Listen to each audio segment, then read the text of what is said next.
Tere taas kõigile pikk ette ja järele kuulajatele, jalgpallisõpradele, episood 392 on teie ees.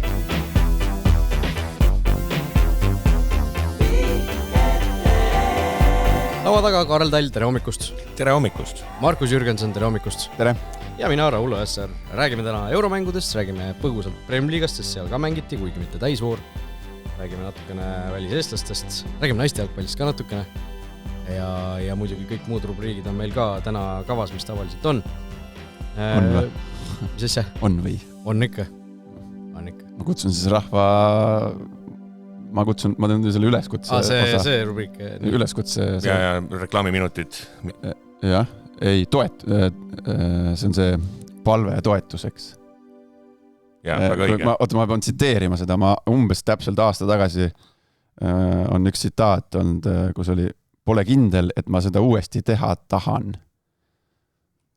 Ütles Jürgenson Markus aasta tagasi selles Ironmani finishis ja siis kulus aasta ikkagi, natuke alla aasta kulus aega selleks, et ikkagi aru saada, et ikkagi tahan küll teha veel. Siis 22. august. Raul, tule, sinu majast paneme jälle mööda. Sa olid raja ääres eelmine aasta? Muidugi olin. Ma olin nii rattaraja ääres kui jooksuraja ääres. Ja, et tuleb ikka hullust uuesti proovida. 22. august. Ujumine on seekord teises kohas. Rakujärves, jah. Ilmselt on stabiilsem kindlus korraldajatel, et vee kvaliteet, mis siis on Rakujärves kõikuv. Mitte kõikuv, vaid millest on tuuselt stabiilselt kehv. Stabiilselt kehva, jah. Ja siis versus siis mere veetemperatuur pluss laine. Et merega ju ei tea kunagi. Et siis viidi Rakujärve sinna Viljandi maantee ääres on see. Tallinna ringtee ääres ka. Jah, aga sealt hiljem viiakse see rattatrassile sinna, kus ta tavapäraselt olnud on ja jooksurada on ikka see vana hea tuntud Rocca al Mare ring. Ütleme, praegu on 10. august 22 on vähem kui 2 nädal pärast siis, jah? Jah. Praegu võinud kirja ennast või? Täpselt 2 nädalat enne starti ja siis see jooksis nagu selles mõttes hästi paika, et mul on see eelmine aasta toimis väga hästi, üks see joogi, ma rääkisin eelmine aasta ka, et üks mingi siuke apteeki läksin, siis ostsin selle joogi, mis on 2 nädalat, et joogikuuri. Ja siis täpselt 2 nädalat enne sain alustada selle joogikuuriga. Apteegis müüakse tavaliselt? Tänapäeval alkoholi? Ei, see ei ole mitte selle joogikuuriga. Raul, mitte selle joogikuuriga. See on ikkagi mingi aminohapped ja vitamiinid ja magneesium. Et aga vaatab. Mul on plaani. Kui ma selle joogikuuri läbi teen, siis kui heaks ma saan. Siis sa teed selle Ironmani ära. Väga hea. Ühesõnaga Jürgenson kool on pealkirja, et kogu see triatlon põhineb ainult sellele mingisugusele joogikuurile. Ja tegelikult ma ikkagi võtan tõsisemalt selle asja natuke seekord käsile. 2 nädalat enne otsustasid lausa, et see on tõsisemalt käsile võtmine. Ma selles mõttes jällegi, et ma ju trenni olen teinud, aasta läbi, jooksutrenni. Aga mul on plaanis nüüd ma proovin ikkagi rattaga teha ühe Tallinn-Võsu otsa alla. Ma vaatan, kas see õnnestub. Lihtsalt rõhutame veel kord, see on see tõsiselt võtmine. Tõsisemalt võtmine. Tallinn-Võsu, mis on mingi 40 kilti, või? Ei, 70. Samas kõik vennad, kes sellega tegelevad, ongi tõsised vennad, nii et selles osas pole nagu kahtlustki.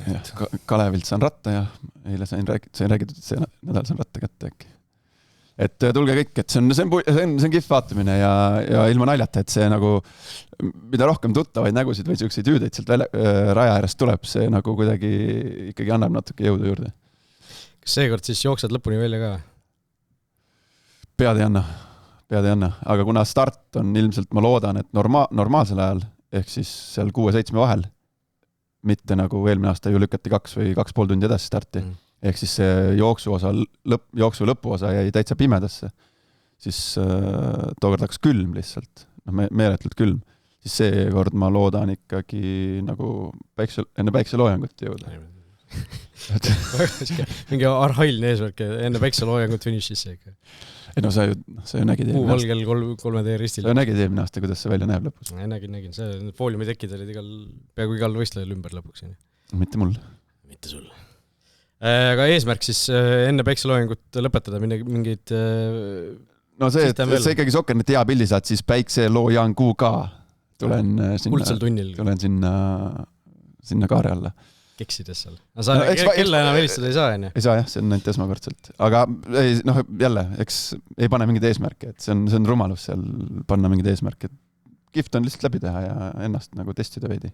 Jürgenson, see on rumalus, jälle saime pealkirja kätte triatloni kohta. Aga lähme jalgpalli juurde ka natukene, võib-olla sellest tasuks ka rääkida.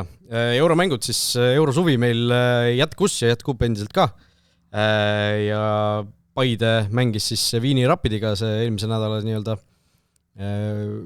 oodatud mäng vast. A Le Coq Arenal meelitas seal ikkagi üle 5000 pealt vaata. Ja kui Levadial oli, eks ju, Göteborgi vastu 7700, eks ju, siin oli vist 5500 midagi. Ehk siis Rapidi fänne oli ka muidugi üle 1000 vähem, ehk siis eestlaste osas vahet väga suurt ei olnud, natukene oli Levadia kasuks, kui siin mingid sellised võrdlusi või võistlusi hakata tegema, aga suurusjärk oli enam-vähem sama. Ja tegelikult mängu ka oli ju, et ei olnud 1-4 küll lõppseis, aga ütleme, arvestades seda, et need 3 viimast väravat löödi ikkagi viimase 10 minutiga, siis Paidel kindlasti kahetsus või mingi okas jäi hinge selle lõpuosas, aga tegelikult ju anti korralik lahing.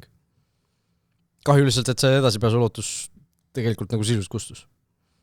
No läinud on jah, sealt ma arvan, et keeruline saab olema Austrias, aga nagu ma ülekandes ka ütlesin, siis selline mulje jäi, et 80 liitrit oli paagis ja lihtsalt sai otsa 80. Mul on ka kirjas märkmed, et kütus sai otsa. Jälle sama ju nagu oli Levadia puhul tegelikult Göteborgi vastu. Nemad kustusid nagu minu arust pisut varem isegi, aga silmnähtavalt oli näha, kuidas Paide nii palju peavad Eesti klubide mängijad, Eesti klubid peavad pingutama füüsiliselt, et sammu pidada selliste puntidega ja tahes tahtmata see ikkagi kummi tühjaks laseb lõpuks.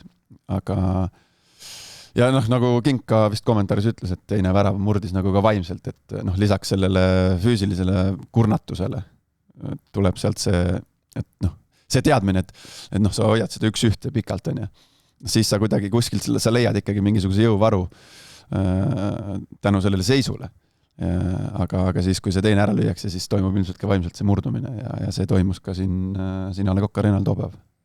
Ma kuskil oma märkmetesse panin mängu ajal kirja 66. minuti mingil põhjusel, sest et siis mulle esimest korda jäi silma, et Levadia Paide ei jõudnud enam nagu üldse lähedale, kui vastased palju hoidsid. Et muidu ikkagi nagu, laias laastus jõuti ikkagi kehasse, jõuti mingil määral takistama ja mingil hetkel seal oli nagu seda poweri lõppemist nagu korraks näha, et jooksed ja jooksed küll, aga tegelikult sa nagu vastast takistama ei jõua, et selles mõttes et kuskil seal minu meelest tekkis see murdepunkt ja siis seal oli tegelikult mingis mõttes mängupilti vaadates oli aja küsimus, et nad ära löövad mõne veel.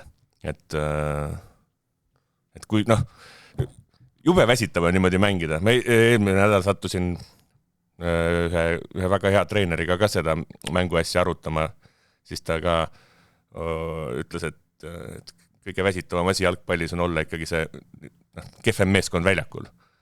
Et see lihtsalt kurnab nii retsilt, et sa võid teha küll 60, 70, 80 minutit nagu väga retsi tööd ja püsida mängus sees ja see on selles mõttes, Paide tegigi minu meelest ühe parima mängu nende minutite jooksul, kui mängus sees oli, mida ma neilt näinud olen, aga see taseme vahe lihtsalt kurnas läbi. Ja see on huvitav, nagu tegelikult, kui sa võtad ilmselt sellise hästi kaitsev meeskond, tasemelt nõrgem meeskond ja tugevam meeskond ja paned mängu lõpus, üks valdab palli seal, ütleme sarnane mäng nagu Paidel oli. Ja kui sa mängu lõpus võtad, ma arvan, läbitud kilometraaži mõlema meeskonna poole pealt, siis see on suhteliselt tasapeli. On ju? Kogu kilometraaž. Seal mõne kilomeetrine erinevus seal ilmselt on. Aga miski pärast ikkagi ilma pallita sa oled kuidagi väsinum ja jalad on rohkem kinni. Ilma pallita sa kontrollid seda asja ju vähem tegelikult. Selgelt. Palliga sa jooksed siis, kui sa jaksad ja tahad. Ja sest ilma pallita sa oled sunnitud, sa pead tegema mingisugused liikumised. Sind juhitakse, mitte sina juhi. Palli ka sa valid, mis hetkel sa teed põhimõtteliselt. Aga lihtsalt see mida ka Rapidi peatreener ütles pärast mängu, et just väga tabavalt, et mitte me selle viimase 10 minutiga ei otsustanud, vaid me otsustasime tegelikult selle esimese 75 minutiga, mis oli nagu võti, kus me lihtsalt jooksutasime selle Paide nii läbi, et nad olid nagu lõpus nii väsinud, et nad ei suutnud enam sammu pidada. Et mulle jäi samasugune mulje tegelikult seda mängu vaadates. Jah, ja väsinuna, kui sul on jalad kinni, kui sul on pulss on 170, 180, sul apnikku ei tule enam ajusse, siis hakkavad lisaks kõigile muule hakkab kannatama ka otsuse õigsus nii-öelda. Et kui sama nagu see Paide värav, mis oli, seal on mehed oli veel jaksu kehas ja siis tulevad sellised loogilised ja õiged ja nagu mõistlikud lahendused ka, nagu see Baranovi, kes oli ebaõnnestunud nurgalöök Paidele, põrkas sinna Baranovile, kui sul on sellel hetkel näiteks Baranov 88. minutil, sul on silmad kinni ja verd täis, siis sealt paned nagu silmad kinni peale, ilmselt. Aga sellel hetkel oli nagu piisavalt värske ja tuli nagu ideaalne otsus, et sealt ta suudab ära nagu genereerida ajus, ma olen nüüd otsajoonele hästi lähedal, siit ei ole mõtet peale lüüa. Kõige loogilisem valik on niisugune pehme värava ette, et väravat ei tuleks välja ja ideaalne on sööt sinna see, ta ka taktikalise poole pealt ainuõige otsus, mis ta seal võttis, et siis tuleb õigeid otsuseid ka. Ja mida edasi läheb see minut, seda nagu valemaks otsused lähevad. Ja siis hakkab mäng kannatama, siis hakkab füüsis kannatama ja siis hakkab resultaat kannatama. Ütleme, kui sellest väsimuse või värskuse sellest veel rääkida, siis Kink ütles ka, et neil on niisugune sats, et nad saavadki 90 minutit seda gaasi nii-öelda Paide mõistes siis põhjas hoida, aga lihtsalt, millest ka võib-olla väga palju pole räägitud, tegelikult Rapid nii nüüd selles esimeses voorus, mingi on Torrapundiga, eks ju, Santa Colomaga vist. Ja nüüd Paide vastu nad tegelikult ei kasutanud oma päris põhikoosseisu. Ehk siis neil on ju liigamängud ka nüüd alanud ja kui sa vaatad seda, mis mängib neil liigas ja mis mängib euromängudes, siis see vahe on põhikoosseisus 5-6 mängijat tegelikult. Ja sügav meeskond. Ehk siis tegelikult nad mängivad natukene B-koosseisuga isegi neid euromänge hetkel veel, kui vastased on sellised, nagu nad on. Kas ta tähendab B-koosseisu või ta tähendab seda, et sul on mitu mängu nädalas, siis sa algus, jagad koormust. Seda öeldi ka kuskil välja, et lihtsalt nagu need liigamängud hetkel, seal on nagu see kõige tugevam koosseis, et euromängudes on natukene tehakse mööndusi. Ja nüüd saab veel eriti teha, kui see teine mäng on 3 väravilise edu pealt, eks. Mul oli esimene mõte pärast seda mängu oli see, et huvitav, kas seda nagu saaks kuidagi parandada niimoodi, et lihtsalt jõhkralt jooksutrenni ja mahvi nii-öelda. Nagu lihtsalt, mitte seda paha mahvi. Ei. Ja siis õige vastus on ei, et seda ma sattusin ka jällegi arutama selle targa treeneriga. Targa treeneriga ja nagu, et mingis mõttes nagu lihtsal inimesel tundub niimoodi, et kui sa ei jõua mängu lõpuni, siis nagu tee rohkem trenni ja nagu nii-öelda äkki jõuad, on ju, aga päris nii lihtsalt ei käi, et kõik see puudutabki seda sama teemat, et kui sul nii-öelda muus osas ja jääd selles mängus ikkagi nagu selleks ilma pallita võistkonnaks ja siis sa ikkagi, sind küpsetatakse läbi ja sa oled võrreldes selle vastasega ikkagi mängu lõpuks väsinum, et sa võid jooksutrenni teha küll, aga nii lihtne see ei ole. Mingis mõttes talupoja mõistuse poolest nagu tahaks nagu mõelda, et äkki ikka nii saab, aga vist ei saa. Samas jällegi nagu väga prostalt võtta seda, siis kui sa oleksid väga-väga võimekas, ütleme, kiirusliku vastupidavuse osas, ma ei tea, mis see kergejõustikust kõige parem mingisugune vaste oleks, mingisugune 5000 meetri jooksja või? See on liiga pikamaa jooksja. Ja, et see liiga pikk äkki. 1500. 3000 takistuse jooksid. Kui kõik oleks nagu sellises vormis, siis äkki ikkagi need otsused ka ju nagu nii palju ju ei kannataks. See abi oleks ikka sellest, tolku oleks ikka, aga mingi tolku. Aga see ei ole päris nii üks-ühene lihtsalt, et siis just kui mängid need vastased üle lõpus. See mängu lõpust ja seda Paide nagu sellest raskest perioodist on räägitud nüüd küll, et iseenesest kindlasti tahaks rõhutada seda, et see esimene mängu osa väga-väga tubli.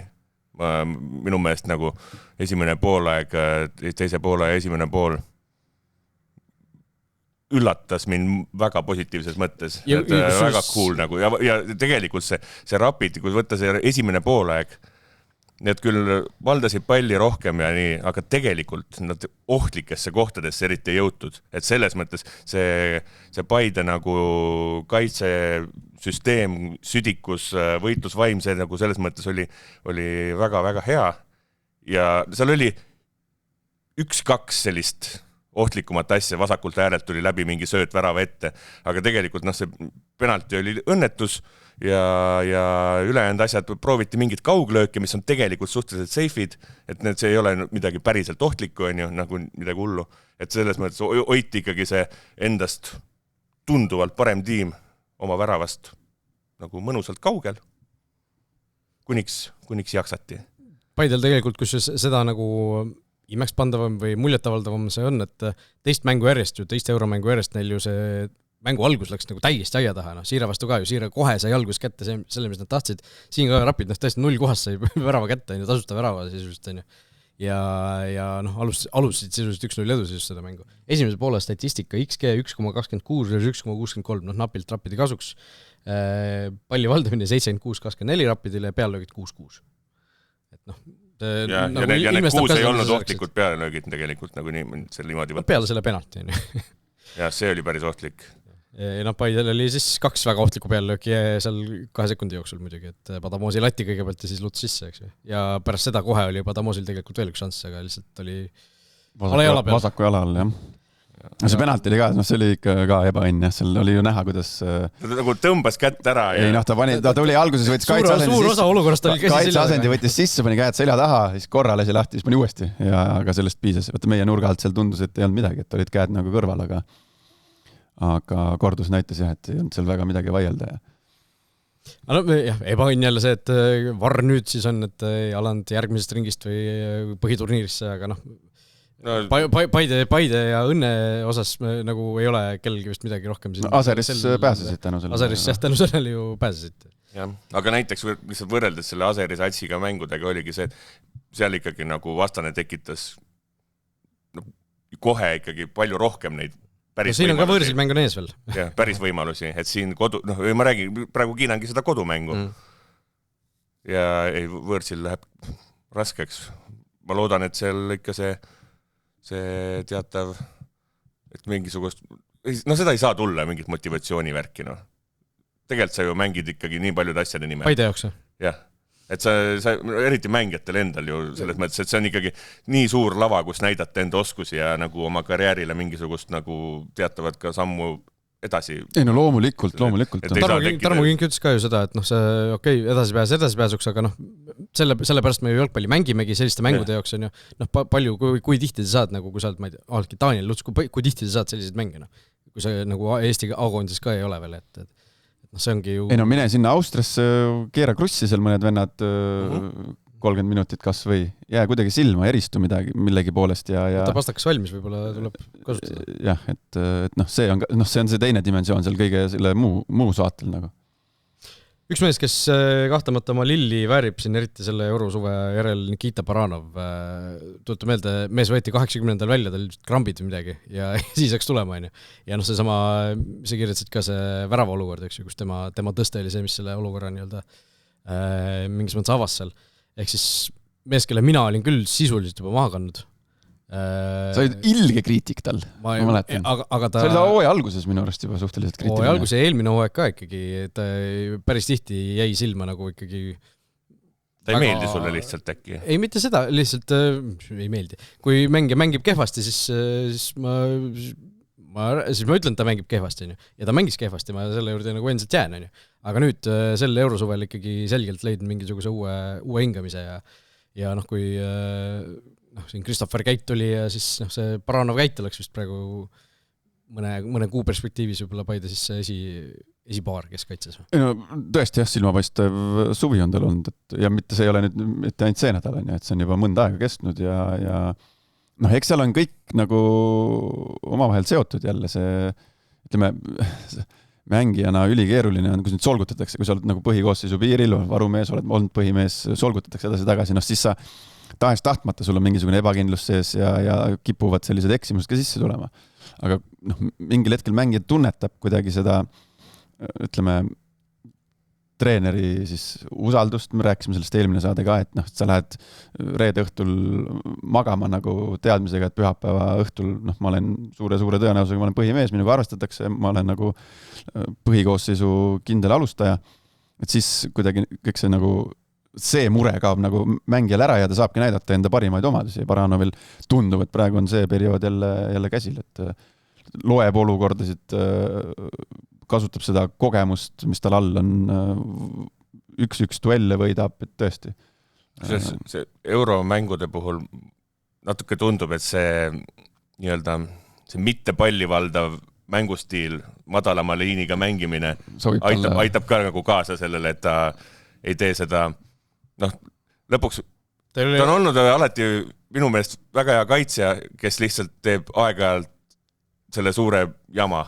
No aga Õim samamoodi on ju, Õim minu silmis ka paistab jälle, euromängudes paistab nagu kuidagi eredamalt silma kui võib-olla Premium-liiga mängudes. Paranovi puhul see madalama liiniga mängimine, sul ei ole nii palju neid olukordi, kus sul on vaja ja kiirete kaitsjate vastu joosta, mis selgelt on tema nagu üks nõrki külgi hetkel selles vanuses, kus ta praegu on. Kuigi kui mina temaga meeskonnakaaslane olin ja ühes kaitseliinis mängisime, siis ikkagi oli tegemist väga-väga kiire keskkaitsega. See oli 15 aastat tagasi. 15 aastat tagasi. Oli. Ilmselgelt on tegemist nagu selles mõttes, et ta on ikkagi Armeenia meister ja ta on igasugu asju elus teinud ja seda kogemust ja värki on, et ongi, kui sinna lisada õige treener, õige ma ei tea, enesekindluse mingisugune boost, siis praegu nägime, mis võib juhtuda. Et selles vanuses ei ole veel nii, et kõik on läbi. No. Need keskkaitsjad ja kiirus on nagu üldse huvitav asi, sest mulle kohe meeldib, kellega mina olen mänginud. Joonas Tamm, Podoljuzin, Baranov. Nad ei olnud sellised, minu meeskonnakaaslastena, nad ei olnud sellised kujud, kellest räägiti, et ütleme, avalikkus või fänn oleks rääkinud, et hästi kiire. Aga mina ju nägin neid mingisuguseid numbreid seal nende anduritega võetud. Siis seal ikkagi Podoljuzin näiteks ja Joonas Tamm, kui ma neid mainisin. Nad ikkagi näitasid nagu täiesti ulmelisi kiiruslikke näitajaid omal ajal. Et ja tegelikult Baranovi kohta samamoodi, kui meie neid mõõtmisi tegime omal ajal, siis ta oli ikkagi top 1-2 seal mingite meetrite pealt. Aga vanus teeb oma töö. Paide kordusmäng siis üle homme juba, kolmapäeva õhtul lihtsalt tasub meelde tuletada, et mitte neljapäevani ei maksa oodata, vaid juba siis kolmapäeval, ehk siis seal põhjus on vist selles, et Viinis ka, kas oli Viini Austria mängib ka neljapäeval kodumängu, ehk siis samas linnas ei taheta 2 mängu korraga pidada. Ehk siis see mäng toodi kolmapäeva peale ja see Sokkernet TV eetris ka kenasti saadaval ja vaadatav, nii et saame juba üle homme uuesti euromängule kaasa elada. Ilmselt siis kõigi eelduste kohaselt Paide selle hooaja viimasele, aga jällegi kui võtta see Paide viimased 5 aastat kokku, siis ütleme, kui Flora praegu edasi näiteks ei pääse, siis ongi Paide ongi kõige edukam Eesti euroklubi viimase 5 aasta jooksul, eks nende see eurokoefitsient järgmiseks suveks on kõige kõrgem klubi koefitsient nii-öelda. Ja seda olukorras, kus nemad ju ei ole mitte kordagi meistrite liigast alustanud, eks neil pole mitte ühtegi turvavõrku kunagi olnud. Ehk siis need edasipääse ikkagi on tulnud märkimisväärselt ja see hooaeg on ka, etne siuke paidelik eurohooaeg, sa pead need ühe siukse enam-päev võrdse vastase magama, siis ühe sellise hammustad 10 korda suurema. Hammustad ikka tugevalt suuremat ja siis selles kolmandas ringis saad nagu väga tugeva vastase vastu, kus siis ilmselt tuleb välja langemine, eks ju, aga ikkagi selle kokkuvõttes isegi praegu nii-öelda ette rääkides Paide kindlasti saab väga-väga rahule jääda selle suvega. Omamoodi müstika, jah. Vaatasin, et nagu tundus, et äkki on nii ja siis kontrollisin üle ka, et Paide pole liigas mitte kunagi olnud Florast eespool ja teisalt nagu näed Euroopas pannakse nii nagu pannakse väga hästi, et see lihtsalt väga huvitav nagu minu meelest, et kui selle samal tiimil see ei ole nagu selle aasta asi, et neil on Kuressaare vastu raske ja Euroopas nagu läheb okeilt. Tead, mis ütlevad, mingi nende lugu. Paide fännid, Levadia fännid, Kalju fännid, kõikide teiste klubide fännid selle kohta. Floral ei ole Euroopas Eesti kohtunik, kes neid tassiks ja edasi on. Ahah, olgu. See on väidetult põhjus. Aga räägime sellest samast Florast ka, Flora ka siis neljapäeva õhtul ju mängis eurosarjas, mängis siis Andorra meistri Interklubi vastu ja tuleb siis tagasi 0-2 kaotusega või tuli juba tagasi 0-2 kaotusega, mida on siin palju ikkagi mõnitatud, palju pilgatud, kuidas see Flora on nii kehv on, et ei saa isegi Andorra meistrile vastu ja nii edasi, nii edasi.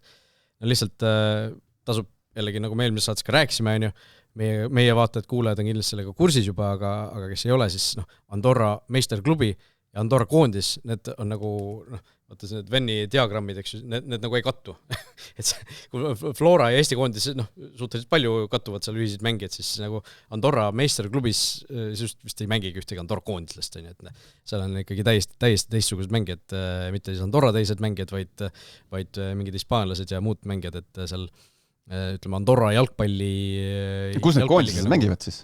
Koondised mängivad just teistes klubides, Hispaania seal madalamates liigades ja nii edasi, et huvitav jah, et kõik Hispaania poole, mitte sinna Prantsusmaa poole ei ole nagu läinud.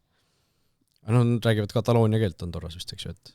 No seda oli selles mõttes karta, et kuigi tegelikult igasugu kirjatükkides ja saadetes ju räägiti sellest, et mis see Andorra nii-öelda klubi tegelikult tähendab, siis lõpuks ütleme, massini see info ei jõua ja siis need, kes tahavad lõpuks kommentaariumis möliseda, siis need said oma võimaluse kätte, et isegi Andorrast ei saada jagu, on ju.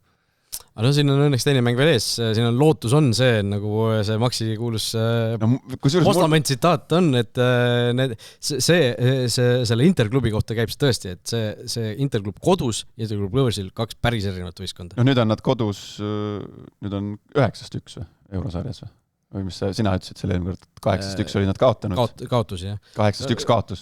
Ei, no ma ütlen lihtsalt neid tulemusi veel kord meenutada, mis nad kodus on teinud, eks ju. FC SP'd võideti hiljuti kodus, eks ju, samamoodi nagu Florat võideti. Šoti klubi Hiberniani võideti siin 2-1 paar aastat tagasi kodus. Saadi 1-6 võõrsil seejärel, on ju. Seda stsenaariumi oleks vaja nüüd kuidagi korrata. Oleks küll, jah. Bosnia klubi Mostari Veleži võideti 5-1 kodus hiljuti. Et sellised tulemused, et see ei ole nagu mingisugune peksukatsats isegi Euroopas. Aga võõrsil on ikkagi, ma ei tea, kas neil 1 võit oli kirjas, vist ei olnud isegi. Mõned viigid ja ports kaotusi, ehk siis nagu siin kodumängus ikkagi edasipääsu lootus ei ole veel, ma ei mataks seda täiesti maha, aga lihtsalt seda selle hooaja, ütleme, Euroflorat vaadates, poleks seda teist väravat tulnud, oleks päris okei isegi. See teine värav seal nagu natukene rikkus selle olukorra ära. Lihtsalt mängust ka natukene, see esimesed paarkümmend minutit, see oli ju täiesti, võtta peast kinni, mis seal toimub nagu. Oli vist 20 minutiga 10 peallööki Interil, et... see oli see legendaarne see teematus ikkagi. Ja jällegi Flora sel hooajal euromängu algus, täpselt samamoodi nagu Paidel on see mitu tükki olnud. Flora läheb nagu harjumiseks aega iga kord Euroopas. Seal on midagi rohkem harjuda ka, seal Andorras see kuidagi see platsi, ma ei tea, olek.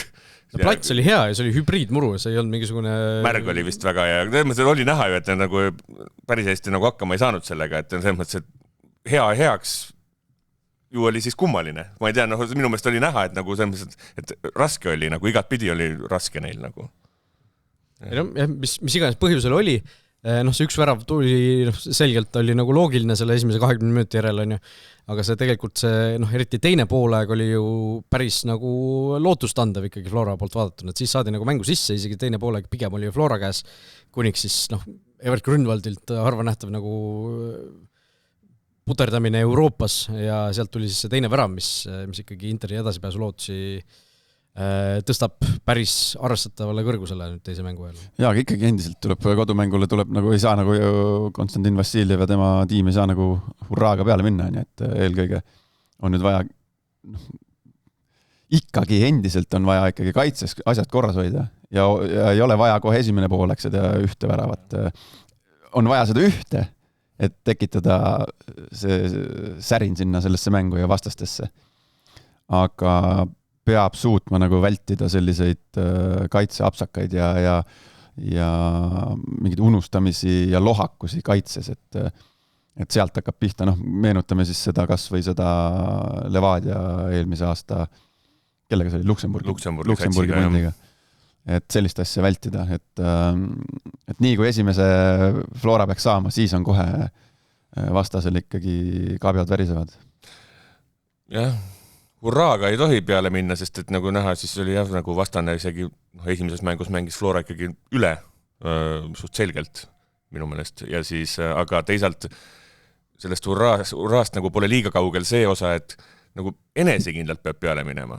Sellega on nagu Floral probleeme ja just seda nagu minu meelest hästi näitas, eks ole, Levadia Göteborgi vastu ja näitas tegelikult ka Paide siin selle Rapidi vastu, et kui sa lähed nagu enesekindlalt, lähed mängima, ei lähe kartma, ei lähe ainult selle ideega, et hoiame, et kõige tähtsam on ainult nulli hoida, vaid kuidagi lähed ikkagi oma sellist võimalikult tavalist mängu mängima, siis me saame hakkama, Saaks see Flora ka ilmselt.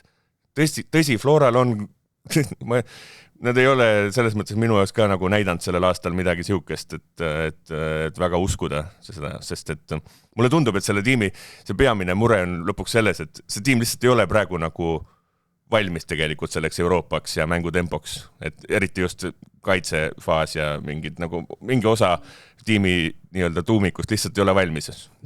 Järgmisel hooajal võib-olla selle sama tiimiga juba läheks nagu veits edevamalt, aga praegu ei olegi see, mulle tundub, et see tiim ei ole nagu komplekteeritud selleks, või siis on komplekteeritud halvasti selles mõttes, et tuleta meelde lihtsalt, Floral on kõik ärakaitsed vigastatud ka hetkel, seal on nagu ebaõnne ka omajagu, sest kui sul on nii paremkaitsesse kui vasakkaitsesse nagu põhimõtteliselt 2 valikut ja kõik need korraga vigastatud, siis see on ebaõnn, mitte nagu halb. Jah, aga ma pigem arvan seda, et ka oleks Tovstik ja Kalmõkov äärtel ja keskel oleks seal Kollo ja Kolobov ongi. Kolobov on ju, et siis see on ikkagi natuke vähe kogenud ja suur osa sellest satsist ikkagi tunnetab seda tempot nagu suhteliselt esimesi kordi elus üldse.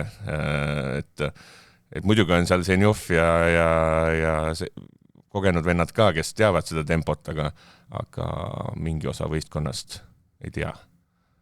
Seal on Varjundi vigastuse osas on ka, eks ju, väike küsimärk on üleval, kas ta nüüd kordusmängus mängib, Tovstiku puhul vist nibin-nabin pigem vist mängib, kui ei mängi.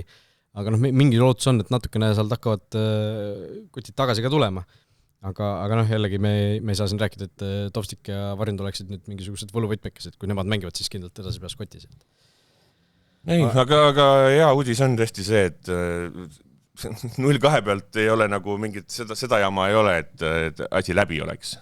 Seda kindlasti, eriti nagu selle vastase vastu ja kodumäng on ees, eks ju, aga lihtsalt igasuguseid koefitsiente ja selliseid asju vaadates, siis seda võimalust hinnatakse nagu alla 20%, et Florasid edasi läheb, on ju.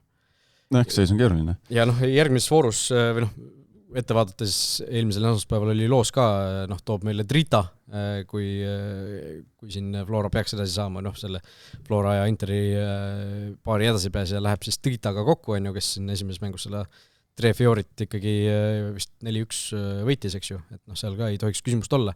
Drita vastu mõlemad selgelt oleksid mitte outsiderid, aga siis ebasoosikud. Mis on eesti keeles normaalne sõna, nagu outsider kõlab nagu liiga tugevalt ju. Outsider ei ole eestikeelne sõna ka. Taavet versus Koljat, on ju. A-tähega see on nagu eestikeelne sõna ikkagi idee poolest. Aga mis on eestikeelne vaste sellele? Tagaajaja. Underdogile siis ütleme. Ei tea. Aga nende vigastuste koha pealt küll jällegi enda karjääri nagu võttes ei olnud varianti ka nagu isiklikust vaatest. Sa ei mängi euromängus. Et ma olen euromängu ajal vigastatud. Nagu ei olnud varianti. See ei olnud nagu mõeldav. Nüüd tagantjärgi, sellest võib ju rääkida, aga mingil hetkel oli vaja ka, ütleme, meditsiinipersonali või treenerite staffi eest nagu midagi nii-öelda väiksemaks, pisemaks rääkida, kui ta tegelikult oli. Ja oli ka selliseid hetki, kus sai minna sinna nii-öelda füsioruumi ja öelda, et tee mulle nüüd see ja see, aga et see jääb meie vahele, et selline tahtmine oli, ei olnud, Kas jäi?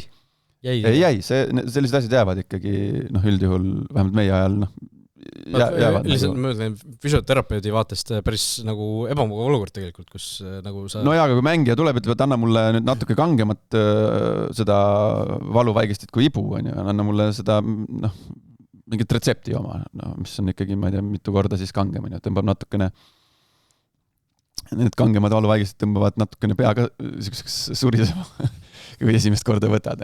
Mõnus. Et aga jah, et euromängu ei tahtnud ikkagi nagu mitte mingi hinna eest vahele jätta. Neljapäeval see mäng ka siis kell 7 Soccer TV eetris ja kui vastas on Modric, Diaby, Torres, Pochettino, Sanchez, kes seal kõik veel olid, Alonso, siis on... Nimed mängivad ikkagi, jah. Nimed on kõvad. Ja selles mõttes, et need tuleks jah kuhugi linna peale plakatitele ka panna ja sest et piletilevis 10 euri pilet jällegi, et tasub.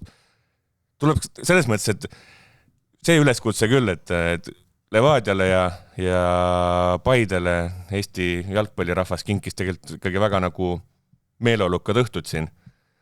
Ja Levadia ja Paide kinksid selle rahvale ka. Absoluutselt, et prooviks Floraga midagi sarnast. Ma eeldan, et sinna tuleb palju vähem rahvast.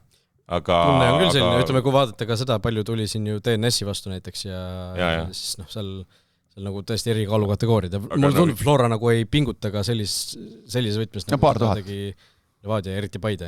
Paar tuhat. Ma arvan, kui kaks on hea pakkumine, aga laias lastus nagu neil on ilgelt vaja seda ja neil on edasipääs võimalik.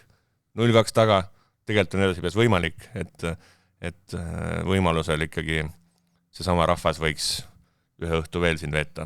Mulle tuli fototõestus ka koha pealt ikkagi, oli härra Pochettino ise oli ka tribüünil ja oli kohal. Oli mängu vaatamas ja tuli koha pealt siis fototõestus ka selle kohta, et kihvt ju iseenesest. Väga kihvt. Loodame teda siin ka siis näha. Tal oli küll see, et ta oli üks väheseid pealtvaatajaid, kes seal mängul üldse oli siis. Suur protsent pealtvaatajaid. Sest et palju sul nagu täitsa tühjad tribüünid paistsid nagu igat pidi. Seal vist oli äkki see sama teema nagu Kadrioru staadionil, kui sa filmid nagu seal põhitribüünilt äkki. Jah, aga vahetult enne mängu veel näitas seda otsa pealt näitas, nii et mõlemad küljetribüünid olid nagu nähtavad, siis seal küll nagu inimesi veel ei olnud. Et lõpuks võib-olla midagi väike koht, kõik jõuavad viimasel minutil kohale. Aga see tunne muidugi tekkis küll, et see on nagu väike spekulatsioon, aga näita mulle ka. No võt. Väga uhke. Et see, mängivad Andorras, aga mitte keegi pole Andorra poiss, on ju, et miks see peaks Andorra inimesi üldse huvitama, see klubi, et mulle ei siuke mulje, et vist ei huvitagi. Nii et jah, nagu öeldud, Flora siis neljapäeval kell 7, siin samas Salekok Areenal, Interklubide Skaldee, vist on see hääldus, võite mind parandada, kui ei ole. Andorra Inter, jah. Kusjuures Eestis on ju mingisugune lille firma on Interflora või? See saab oma reklaami siin. Võt. Liigume Premium-liiga juttude juurde. Premium-liigas siis peeti selline poolik nädalavahetus, 3 mängu, ehk siis Flora Paide said siis puhata euromängude vahel ja algas nädalavahetus siis reede õhtul, kus Kure ja Harju mängisid omavahel ja mängisid ühe selle hooaja meeleolukuma lõpuga mängu, ehk siis ikkagi mõlemad juhtisid, mõlemad andsid eduseisu käest ja lõpuks siis Harju, kes 90 minuti täitudes vist juhtis seda mängu, oskas selle mängu kaotada veel või siis Kure oskas sealt kaotusseisu võiduks pöörata. Ehk siis päris pöörane lõpp sellele mängule ja Harju muresid see muidugi süvendab. Kurele oli see nagu sõõm sükest 100% hapniku pärast kuskil maa-oluses koopas viibimist tükk aega ja see ilmselt neile matsis ikka väga hästi, aga Harjul on ikka päris kõvad mured nagu hetkel. Nad ei saa nagu käima üldse. Ma vaatasin seda mängu ja mingid mõtted tekkisid seal, et esiteks Rudenko minu arust võiks mõni Eesti suurem klubi ta ära krabada, on minu seisukoht. Mingil ajal viisiti jutud ta kuskile Poolasse, eks ju, aga sellest nagu ei ole kuskil liikunud, et endiselt siin on. Ei, nad on endiselt siin, teised mehed on liikunud, aga ma just nagu miskipärast hakkasin vaatama nagu sellise pilguga, et kui ma oleksin nii-öelda Eesti suurema klubi mingisugune spordidirektor, et keda ma siit tahaks, kui ma vaatasin mängu. Siis ma mõlemast meeskonnast valisin ühe venna välja ja siis ma valisin Rudenko sealt. Tõesti mulle ta tundub, et ta mitte ei ole valmis jalgpallur, aga ta võiks olla üsna edukas, ütleme, mõnes tugevamas Eesti klubis kasvõi. Ta ei ole ka see, et tal nüüd, ma ei tea, 2 kuud on kuumanud, vaid ta ongi nagu ju päris tükk aega. Stabiilne mängija ikkagi. Eelmisel vahel ka, on ju. Ja Kuressaare poolt ma vaatasin kui vana see Saar on seal paremas kaitses? Rasmus Saar. Ta on ikka 20 pluss natukene peal. 24 vähemalt tahaks pakkuda, aga ma ütlen kohe sulle, 26 ikka. Ikkagi oma jagu. 26, nii vana. Kõlas täpselt niimoodi. See ka. Ja siis ma vaatasin seda Harju ründemängu tegelikult ja mõtlesin, et kas tõesti on vaja nagu selliseid välismaalasi siia tuua. Ma ei tea, Anna seal Harjus laagris on ju neid noori poisse tuleb peale küll, et kas on mingi valu nagu tuua selliseid välkareid siia, et keda sa on silmas pead? Pinate, Ndakala? Kõik ründavad mängijad. Võtta sealt ette, kes seal Harju ründavad mängijad on. See välismaalastest ma räägin. Et see keskkaitsja, mis iganes ta nimi on, see suur mees seal. See välismaalane, uus või? Jah, see oli... Musta Sekk. See oli, see jättis nagu selleks, et annab midagi juurde seal kaitses. Aga Kaspar Laul oli pingi peal, jah? Aga need ründavad mängijad, ma ei tea, ma ei näe küll põhjust, miks nagu sellised vennad on seal. Minust Harju fännid on jätnud kasutamata täiesti geniaalse võimaluse luua sellele Pinatele fännilaul. Selle Pilatese laulu sõnadega või selle viisiga siis Pinate, see istub mulle väga tagant vaates, sinna saab midagi muud asemele mõelda, eks ju, aga see on kindlasti täiesti kasutamata potentsiaal fännide jaoks, kes kuulevad. Väga huvitav nurk. Aga väga palju huvitavaid mõtteid tekkis selle mänguga need inimestel. Täpselt. Kurest siis Rasmus Saare võtsid tõesti täisi. Jah. No ma võtaks Aston Visse. Kui hakkasime mingit drafti siin tegema. Aga tahaks kiita ka seda, mulle meeldis see, te vaatasite mängu või? Mis see varriotsus oli? Penalti mõttes. See, kus ta ikkagi oli see... Sa mõtled, kumba varriotsus see oli David Andrese vastu. Läks löögile, kohtunik ei määranud penaltit, oli Toffer vist oli, või kes seal oli videokohtunik, arusaadav, ta üsna kiiresti on sunnitud on ju seal neid kordusi vaatama ja kutsus siis mängu peakohtuniku ekraani juurde. Ja siis režissöör leidis väga minu arust, siis on nagu aega, on ju, pärast seda, kui peakohtunik läheb sinna ekraani juurde, siis nagu kuidagi on nagu rohkem aega seda asja seal kerida ja näidata. Ja siis, selliste asjade jaoks on VAR nagu minu jaoks väga tervitatav, et siis saadi see kaadrisse tegelikult see, et Visse astus ise selle venna jala peale ja väänas siis hüppeliigest. Ja küll Jästinen vist oli peakohtunik, siis fikseeris ka selle siis režissööri, või selle on režissöör, kes seal neid kordusi näitab. Režissöör on see, kes telekasse näitab, VAR-i kordusi näitavad VAR-i kohtunikud ise. VAR-i kohtunikud ise, jah. Et seal... Ja siis lahendati see niimoodi, et siis peakohtunik nägi, et tegelikult Visse astus ise ja jättis oma otsuse jõusse, et võt sellised... See oli päris hea VAR, jah. See oli nagu... Endalgi oli huvitav nagu kuidagi vaadata, et kuidas need jalad seal... Protsess. Et see oli nagu, see oli kift olukord. Ma mõtlesin, et sa tahad neid lõpuvarre... Aga see teine varr, seal oli käega, see oli ju viimane penalti anti käemängu eest. Aga see oli jälle kuidagi, ma ei tea, Kas sul oli siis? See vähemalt jälle, mis telekasse mulle jõudis, seal oli kuidagi, kus see käsi siis nagu olema peab selles nurgalöögi ajal? Ta oli ju ikkagi nagu... ta oli niimoodi. Ta oli eemal kehast. Tegi seda keha laiemaks, me võime rääkida sellest, kas see peaks olema... See otsus tuli hästi kiiresti, hästi kiiresti, ta läks nagu ekraani vaatama, tuli tagasi. Hästi kiiresti. Mina jõudsin ühte kordust vaadata, siis mõtlesin, mis ma siis nüüd tegema peaks? Ma nägin ka nagu seda, et käeasendit nagu oli näha sealt, aga minu sellest kordusest nagu seda aru ei saanud, et kas pall ka vastu kätt käis.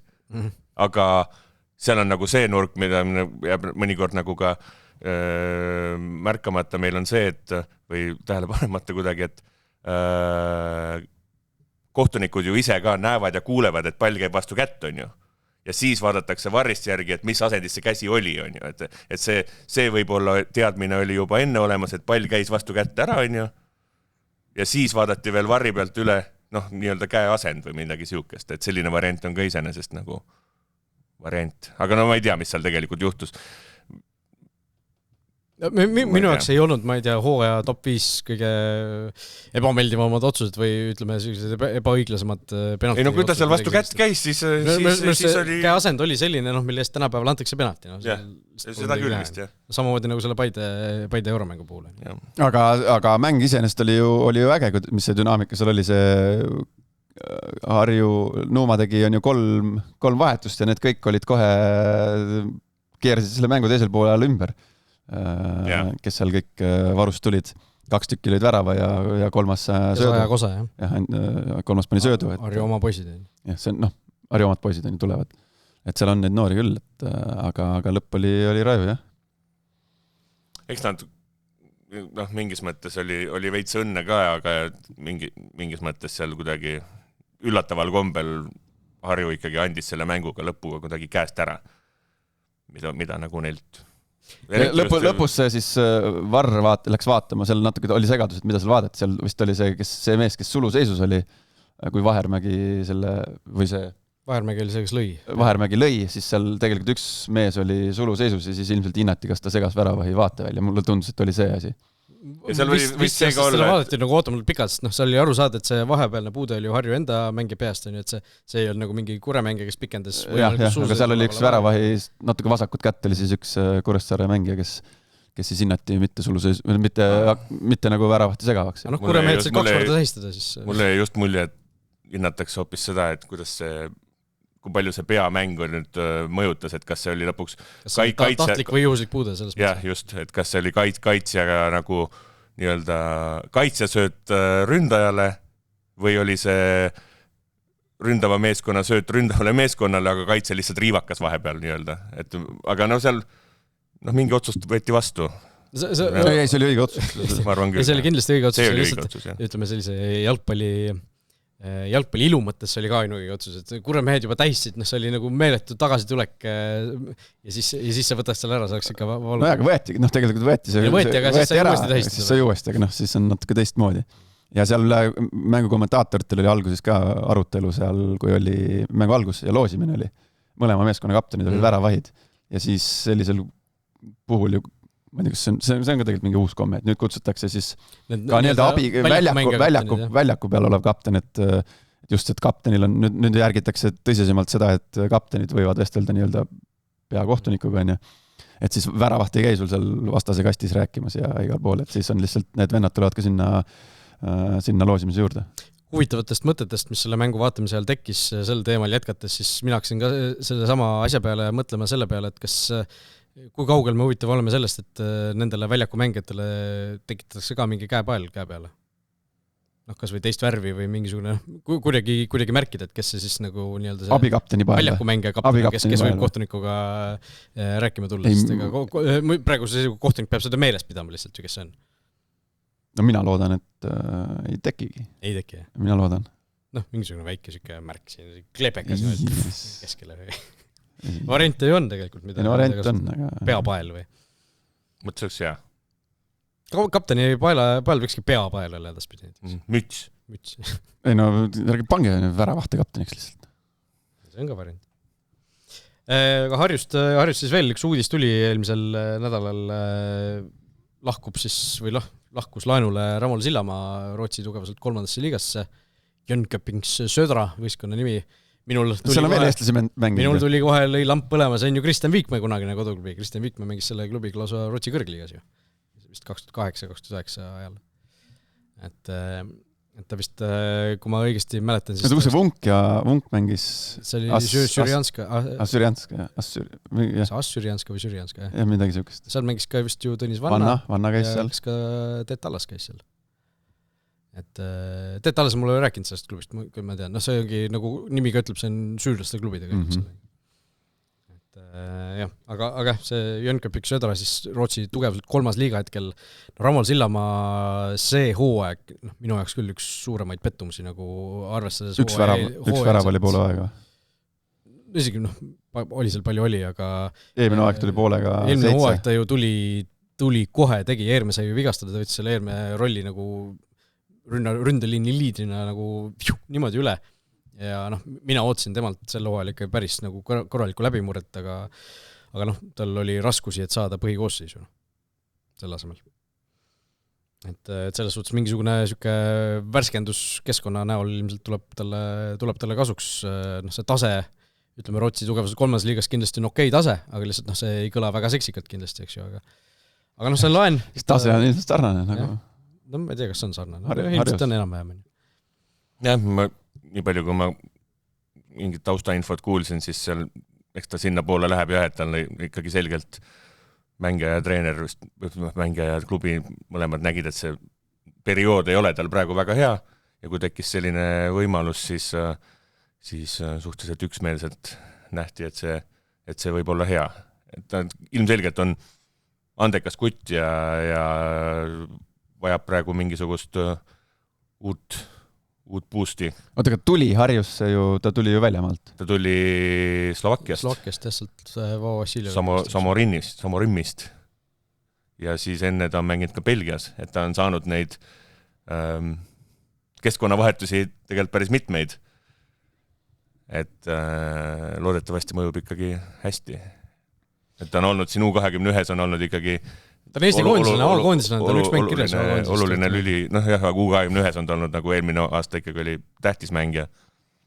Aga sel aastal äkki ta isegi jäi ühest U21 nimekirjast välja, sest et ei olegi praegu see periood on väga hea, jah.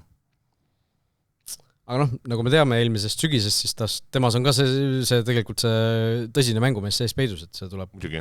Tema lihtsalt tundub üks sellistest mängijast, kelle puhul selle nii-öelda leidmine on treenerite ja kõige selle jaoks nagu võib-olla natuke raskem ülesanne kui mõne teise mängija puhul. Premier Liigast laupäeval mängisid siis Narva Transi Nõmme Kalju. Seal üllatust ei juhtunud, Nõmme Kalju võit selle mängu 2-0, Romi Sihtli Käärdiga värava. Ilusa. Ülilahe värav. Kena, väga kena värav. Ja mis veel sellest mängust rääkida, väravaid mõlemas võistkonnas tegelikult teema praegu, sest noh, siin Transil ju teist mängu järjest see Zahharov mängis või kolmat isegi vist.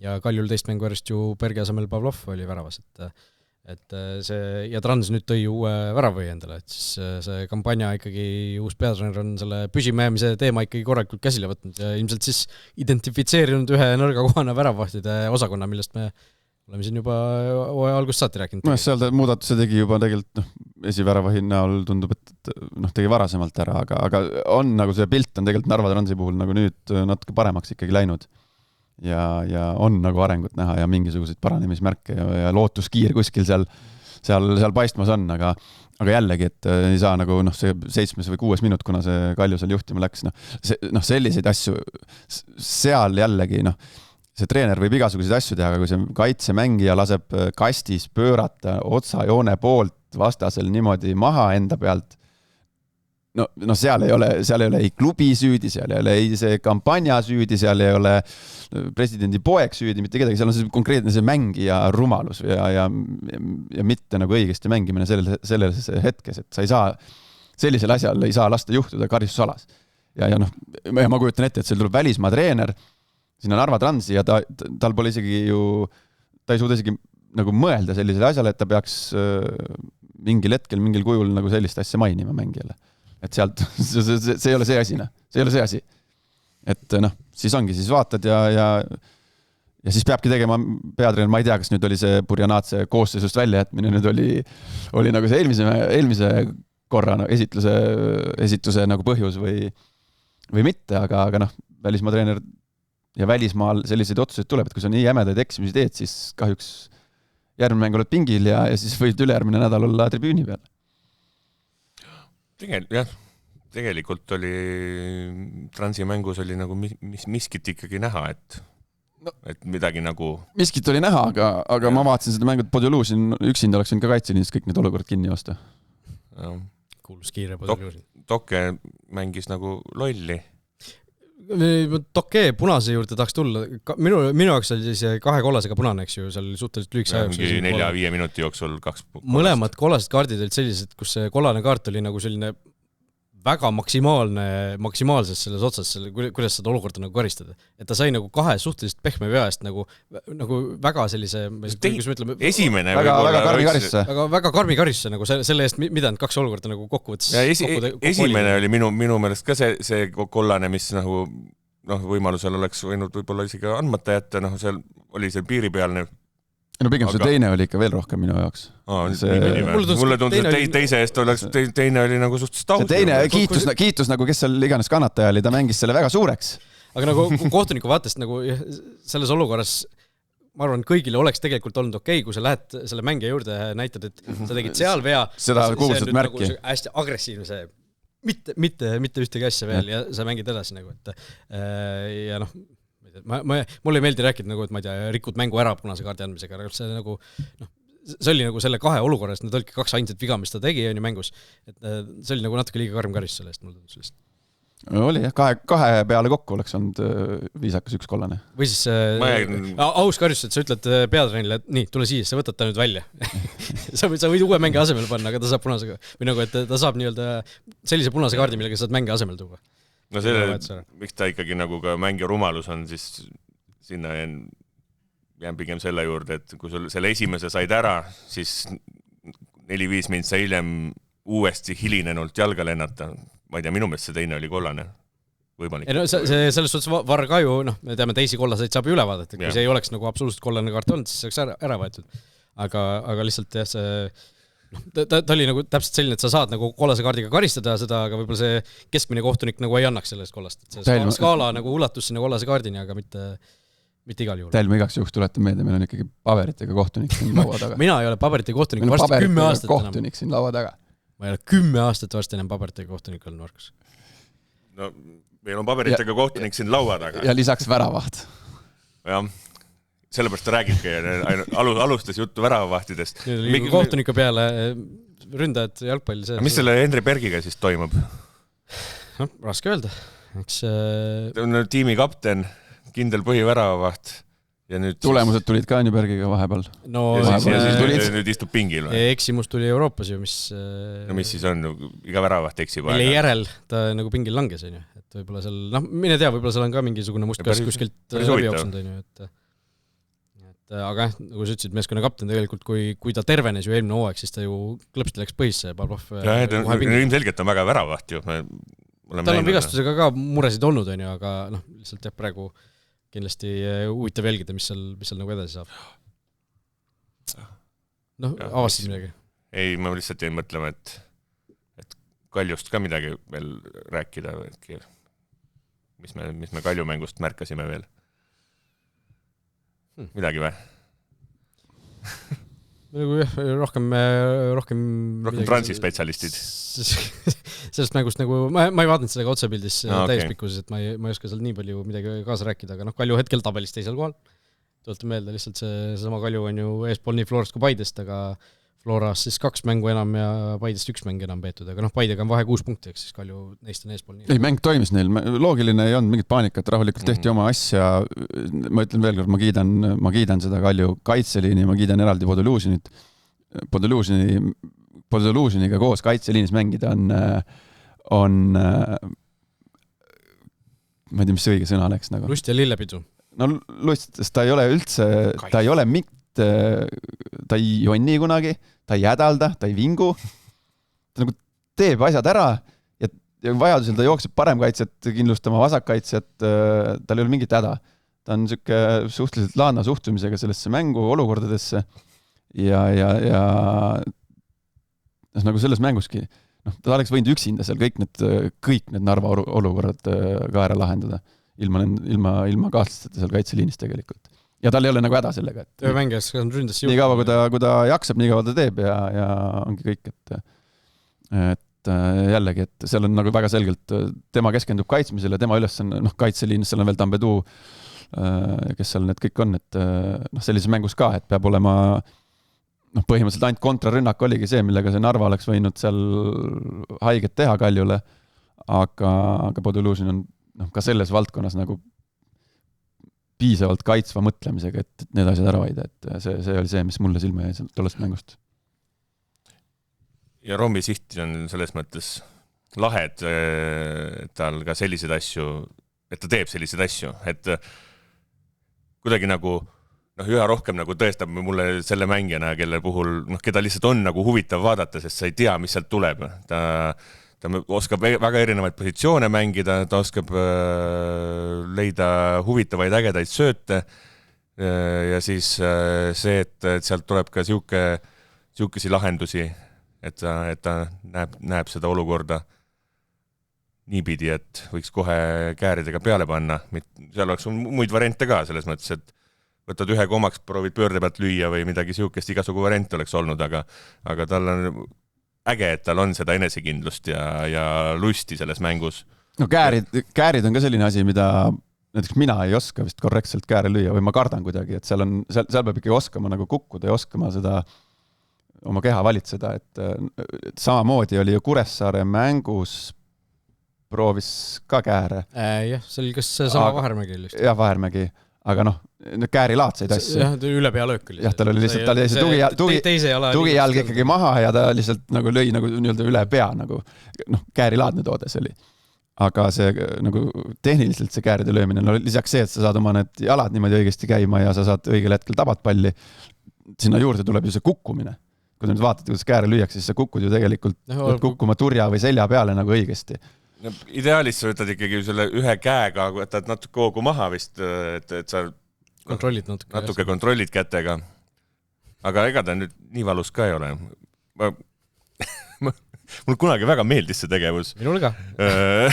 Siis kui ma ise olin ka kergem ja oli nagu mõnusam kukkuda.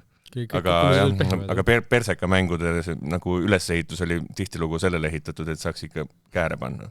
See oli palju punkte. Kusjuures meie mängusest ei saanud, aga lihtsalt oli mõnus. Ma kuskilt saaks selle video, kus kumb vahet pole, kas Raul või Täll kääre paneb. Kurat, sa ei kujuta ette, kus ma hea meelega vaataks. Siukesi kolassasid pannud, jah. Muru on vaba vist. Lähme edasi lihtsalt. Lähme edasi. See on järgmine sotsiaalmeedia eksperiment. Kus tuleb ära või? Kääritega. Peilivärav või midagi. Näiteks Ronaldo Juventus paneb 2,5 meetri kõrgusele palli ja vaatame, kes lööb ära. Jah. Nii. Kalju siis kõige pikemalt kaotusetta praegu Premier League'is muideks. Vaatasin, kõik teised võistkonnad on siin viimase 4 vooru jooksul saanud kaotuse, aga Kaljul on siis vist 6 või 7 mängu tagasi viimane kaotus Tammekale, see 2 punasega mäng.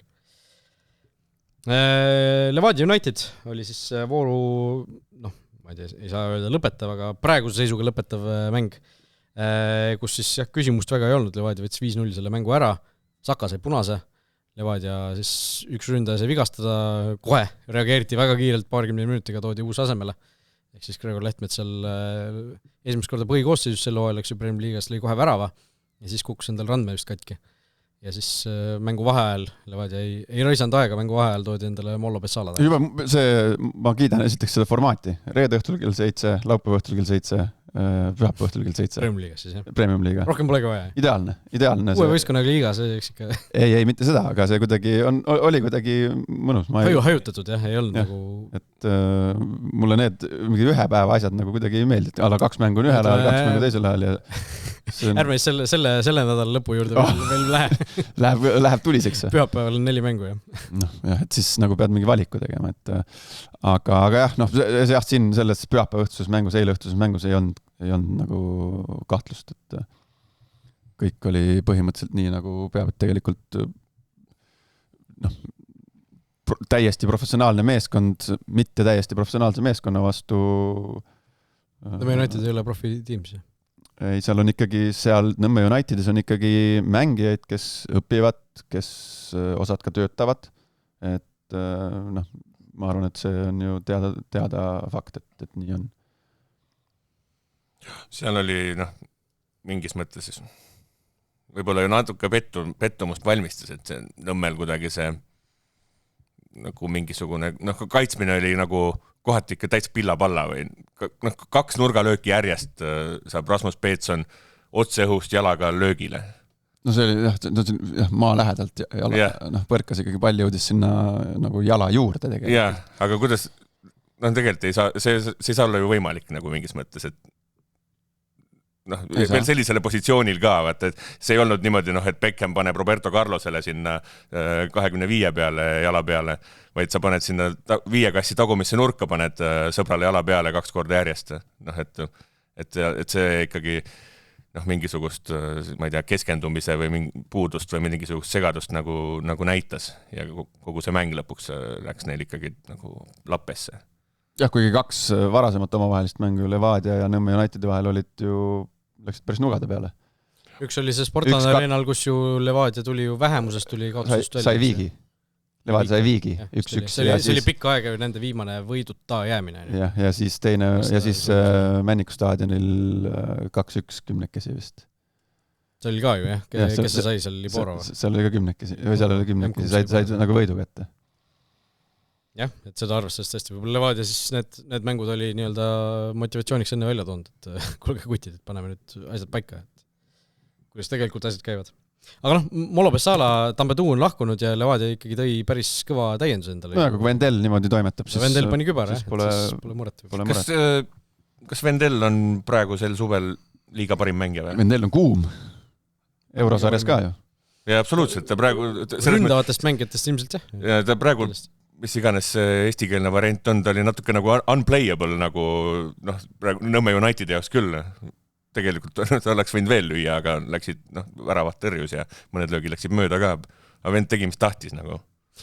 Fantasy juurde tulles, minul ei olnud Vendelli koosseisus, seal kõikidel nendel headel mängijatel oli. Fantasy, ma ei tea, tervel esikümnel midagi sellist, kõigil oli kapten ka veel, et see oli nagu jah, see eristab ka mind nagu headest mängijatest, mul ei ole Vendelli koosseisus. See oli sinu soovitus või? Minul oli Vendel oli mingil hetkel koosseisus, aga ma võtsin ta mingil hetkel välja nüüd vist, kui Levadial mitu mängu vahel jäi. Ja mõtlen, et soovitusi jagad veel või? Ei, soovitusi jagan, jah. Nii, ja panid selle, oli sul Vendel? No ei olnud ju, mul ei olnud. Sa ei soovitanud ka? Ei, no ma soovitsin ta nagu asendajaks võtta Tambetuule, aga ma ise ei saanud kõiki soovitusi, ma ei saa jälgida, sest ma annan nagu mitu valikut ette. Minul oli, ma võtsin Skvortsofi sinna. No, tundub intelligentne ikkagi nagu mängija Vendel ka, et kõik need väravad ju olid ju targad löögid. Ja sõpradega teeb söötu ka. Et natuke nagu mingitel hetkedel võib jätta mulje, et äkki on isekas on ju, aga tegelikult ei ole eriti. Minu meelest on nagu selline nagu ikkagi mitmekülgne tüüp. Aga sai seal Zahovaiko oli selline mäng, kus ta sai ju Ainsalu alustas pingilt, poole ajal toodi seal paar vahetust tehti. Nii Liivak kui Saliste said üles alla uhada. Saliste tegi siin esimene poolega minu nina all, ma ei tea, palju ta neid overlappe tegi. Et sai kedrata siin korralikult ja Nõmme Unitedil seal ühe värava oleks võib-olla ära teeninud, aga kui endale 5 lastakse panna, siis on nagu keeruline. Vendel on nüüd täpselt aasta aega ees olnud muideks Levadia nii-öelda esinuses eelmise aasta augustis ta tuli või juuli lõpus. Esimene Premier Liiga mäng oli 17 augustil ja 30 mängu 18 väravat. Normaalne. Need on ikka väga kõva mängumehe numbrid. Selles suhtes meil on ju... Tal on assiste ka tervunik, ma arvan. Need ajad on nagu möödas, kus eelmine aasta 4 tükki, oota ma vaatan, kas kõik olid Premier Liigas. Jah, Premier Liigas 4 tükki, sel aastal tervelt 1. Okei. Ma muidugi arvasin, et tal on rohkem. 18+5 nagu 30 mänguga. Aga ütlen, need ajad on nagu pigem mul tundub möödas, kus nagu meil oli hooajal 4-5 mängijad, kes olid 20+ väravat, et ütleme 20 väravat hooajaga on juba ikkagi väga kõva valuuta seal parima väravaketi tiitlil. Lihtsalt arvestades praegu, et on 30-ga 18 löönud, et see tempo on umbes selline. Jah, sest meil pole enam selliseid, naljalt ei ole selliseid punte, kes siin saaks hooajaga 4 punkti ja 200 väravat taha. 4 punkti võid 12 siis? Mida? Selles suhtes hooajaga ise kooksid. Hooajaga 4 punkti. Ajaksid ja tarveid ja süksid ei ole. Just. Minu poolt kõva kiitus sellele vaheajale, et lahed. See oli ka tõesti, minule ka väga meeldis. See pani mulle viimase põntsu, et ma kindlalt lähen mängu vaatama miski. No võtan ju. Ja publikut oli ka mingi 600 midagi. Natuke alla 700, jah. Lihtsalt jumala cool asi, nagu, et pange edasi, et niimoodi mängijat nii-öelda esitleda. Selles suhtes saladus pidas nagu lõpuni ka, et see ei olnud nagu selline, et kõik teavad, et nüüd tuleb, ma ei tea, ongi, et Molo Bessalat on juba siin nähtud, seal nähtud, on ju, sotsmeedias on mingi pilt üleval ja nüüd siis Levadia nagu mängib suureks, et ei tea, kes see tuleb, on ju. See päriselt oligi nagu üllatus, kes see oli. Jah, sest Facebookis, mina nägin Facebookis seda, et tuleb see asi ja siis all olid kommentaarid, et keegi pakkus seal, kas tõesti Jürgensen?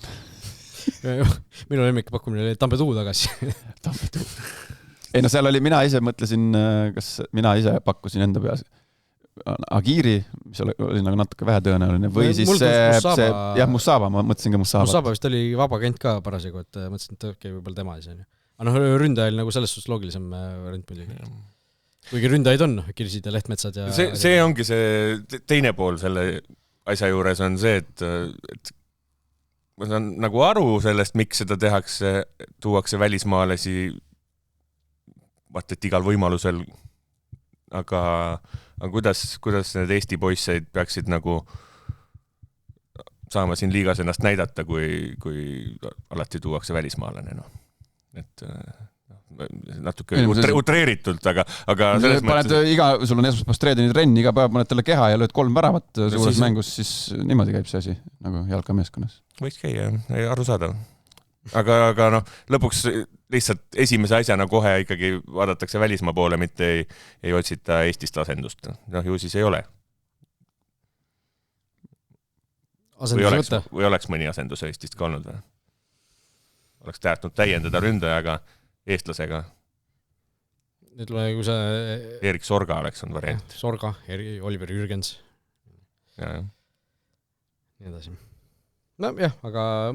Levadia jälle, ma ei tea, palju neid mehi nüüd on, sellest oleks mingisugune top koostada, kui hästi on läinud Levadial siis nende välismaa mängijate toomisega, kes on varem Eestis mänginud, kas Levadias või mõnes muus klubis on kuskil ära olnud ja siis tulnud Levadiasse tagasi. Eks see skaala on päris lai vist muidugi.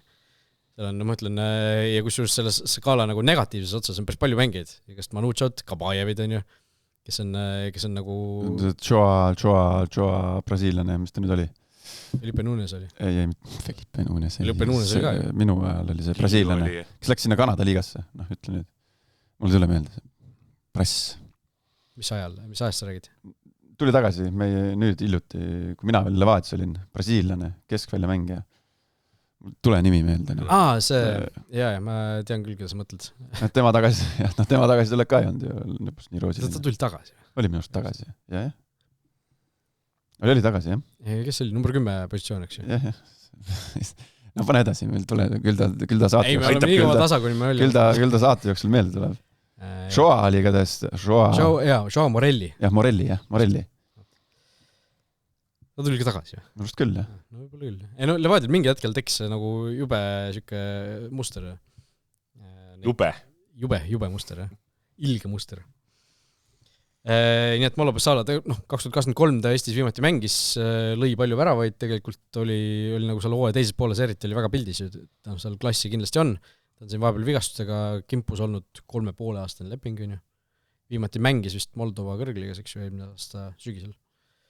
Ehk siis natuke on siuke, meie jaoks nagu põrsas kotis, et me tegelikult ei tea, mis nagu seisus ta päriselt on, Levadia jaoks kindlasti nii põrsas kotis ei ole, ma usun, et nad on võib-olla isegi testimisele võtnud ta mingiks ajaks, et natuke näha, mis olukord tal on. Võib-olla ei ole ka, ma ei tea. Tugevaid tundeid. 13 väravat oli vist tal... Oli vist, jah. Kas mul oli õigesti meelde, et ta hooaja algus nagu ei olnud põhimees, siis hooaja teisel poolel pigem oli? Mul mingil põhjusel ei ole suurt midagi meeles. Ma ei tea, kuidas see juhtus. Ma mõtlen ka, nagu kuidagi siuke tuli ja läks mees nagu. Aga kindlasti väga huviga vaatame, et mis iganes põhjusel vend usaldatakse nii kõvasti, et 3,5 aastane leping, et siis ju siis on väga hea vend. Et ja selgelt selles mõttes, et natuke selle eelmise jutu jätkuks, et see tiitli nii-öelda kindlustamine on selle klubi jaoks ikka nagu praegu nagu super tähtlis. Nigu nii on, aga see näitas veel seda juurde, et kohe, kui keegi lahkub, siis võetakse ikkagi korraliku CV-ga asendaja. Ja lihtsalt mõeldes natukene võib-olla ette ka järgmise hooaja peale, et okei, selle hooaja nad võib-olla isegi tõenäoliselt ilma Molo Bessalata ka veaksid lõpuni tiitliga välja, aga sul on järgmine hooaeg ikkagi oluline hooaeg, sa saad meistrite liigat uuesti proovida, eks ju, eelmine kord, kui nad proovisid, siis läks suhteliselt aia taha. ja nüüd on uus võimalus, on ju. Et seda võistkonda nagu varasemalt juba ehitada. Pigem mõeldakse selle peale jah, nende käikudega vaikselt juba. Et sa ei hakka enam kevadel kokku panema seda, et ei hakka alles kevadel, et sa hakkad juba varem selle peale mõtlema. Nii et jah, Levadial suur ründaja ja praegu tabelis kõik väga, väga hästi. Ennustuse juurde liigume. Seal on siis, mina laenaks oma endise kolleegi Jan Martinsoni sükest väljendit, mida ta ikka tihtipeale kasutas samas olukorras nagu mina praegu. Ehk siis mina ennustasin õigesti, aga mängud läksid kuidagi valet pidi, ehk siis eriti näiteks see Harju-Kure mäng. Mina ennustasin Harju võitu, Harju oligi võitmas seda mängu, eks ju. Aga see lõpp kuidagi läks, Harju mängis pahasti, Harju mängis valesti, mitte mina ei ennustanud valesti. Ja olukord siis selline, kus minu... Jaan Martinsoniga koos töötamine ei mõju hästi sulle. Kus minu edu siis kunagi surmkindlana tundunud edu on kohanenud 1 punktile Kristjan Jakanguri ees 61 versus 60. Ja ega need teised inimesed ka kaugel ei ole. Viivatpet 59, Laura 59, Markus Jürgenson 58, tagantpoolt 3 ikkagi. Heiti 56 ja Kris on kuidagi ära vajunud siin natuke 54 peale. Päris põnev liiga on teil. Krisil ei ole puhkus hästi mõjunud vist tundub, et ta on nagu selle tõttu ära vajunud natuke. Prem liiga on parim liiga. Ja... Mis see vahe on minu ja sinu vahe? Saad esikoht? 3. Oli mingi 13 mingi vahe? No midagi sellist jah, umbes. See oli ka paar ja mis ma ütlesin siis tookord? Et sa tuled või? Ei, ma ütlesin, ma nabin su kinni. Nabid mu kinni. Jooksikud nabitakse kinni. Trõõve. Võeti sappa juba, jah? No, nii. Ja edasine...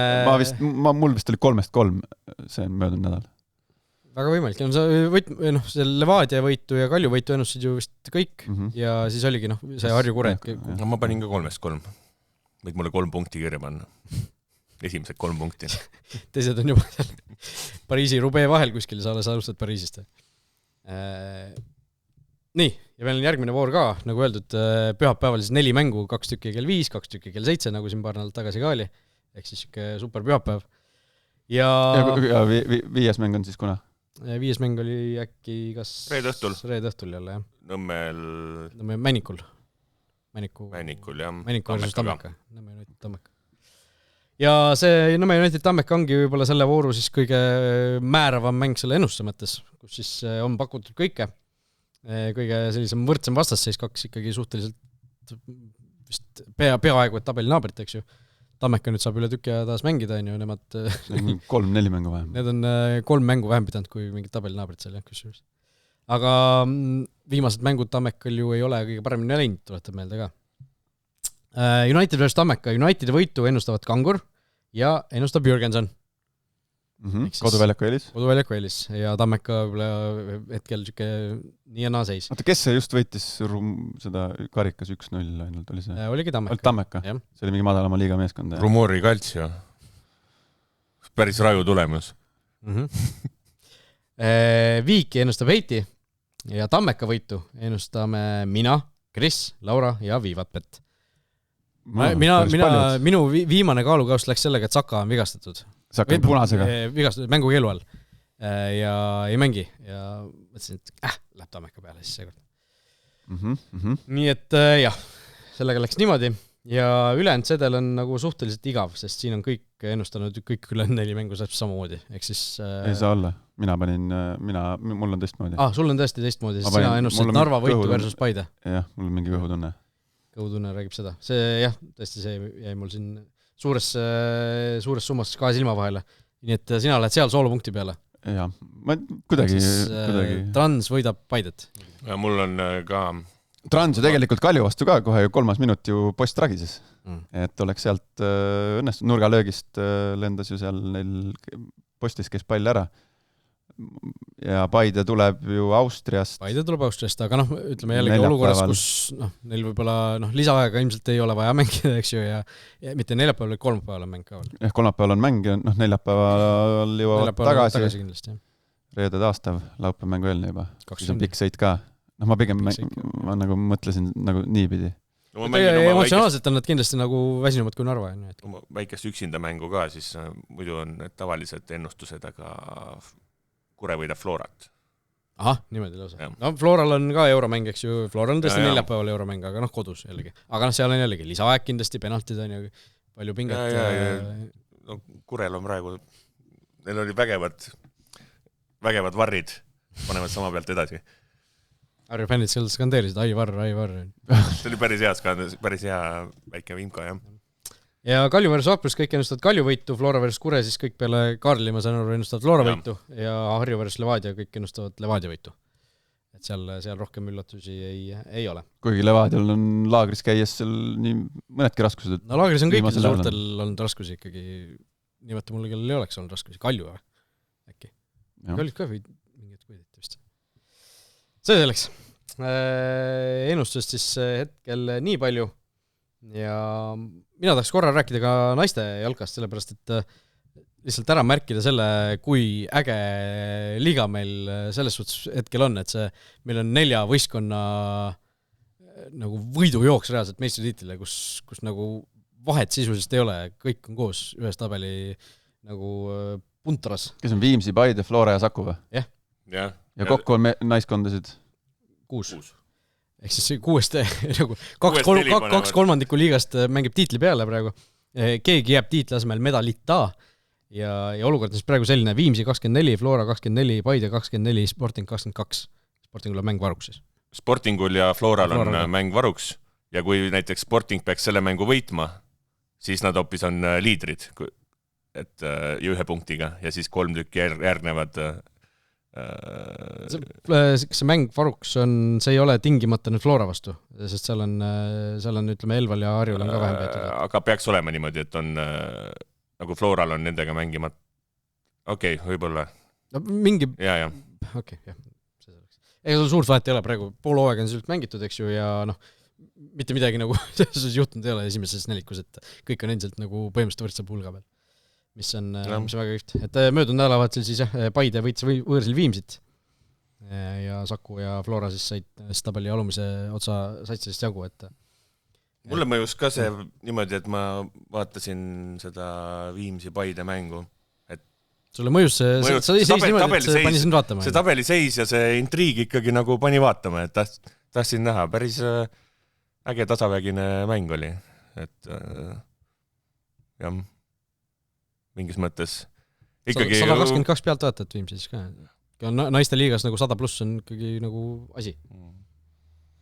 Hooaja alguses poleks nii ägedat varianti oodanud. No, selles mõttes on see üle ootuste jälle väga kihvt. Selline tabeli seis kindlasti tuleb kasuks sellele naiste meistriliiga publiku numbrile.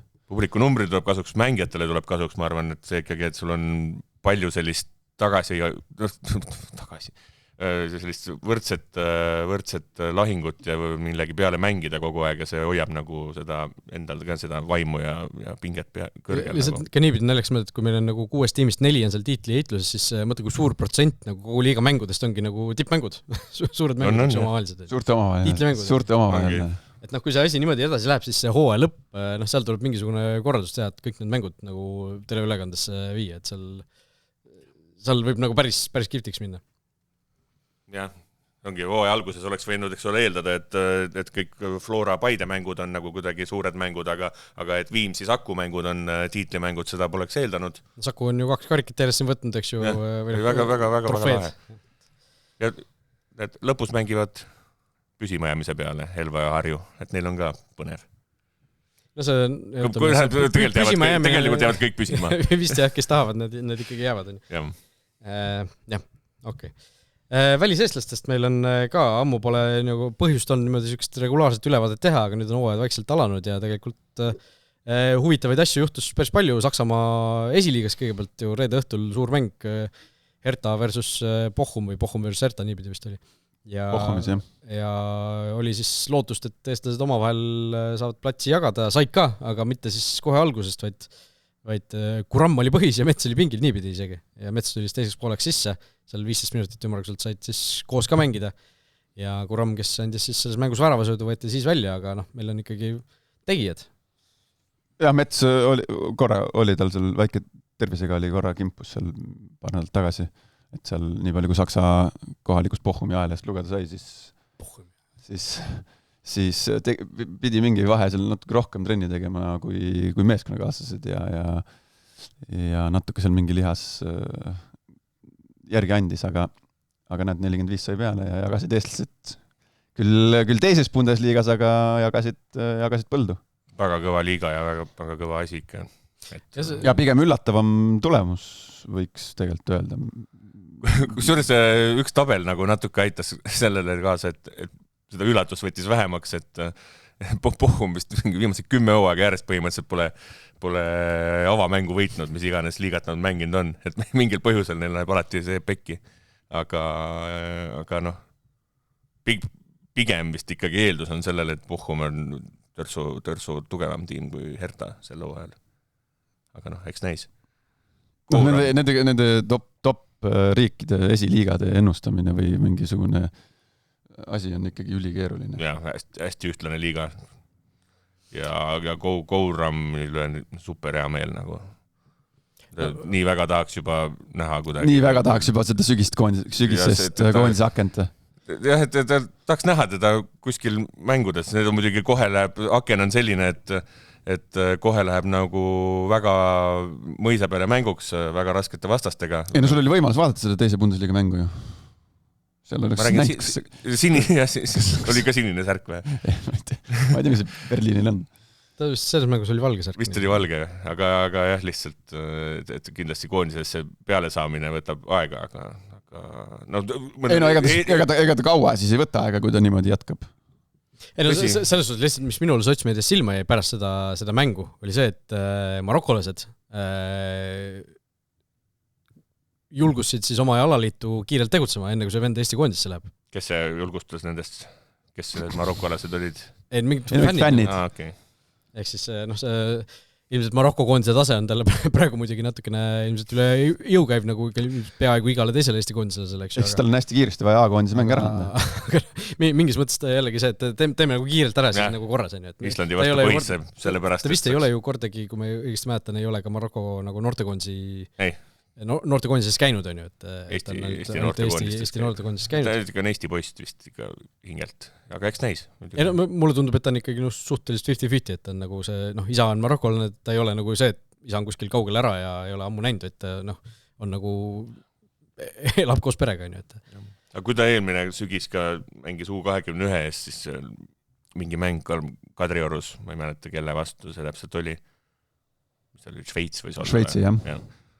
No, minu meelest oli mängu nagu üle välja parim mängijana. Ta oli nii hea selles mängus lihtsalt, et pani nagu imestama kohe, et võib-olla miks veel ei ole teinud järgmist sammu, aga nagu näha, siis selle venna järgmine samm oli teise Bundesliga põhisse hoopis, et see järgmine samm ei andnud kaua oodata.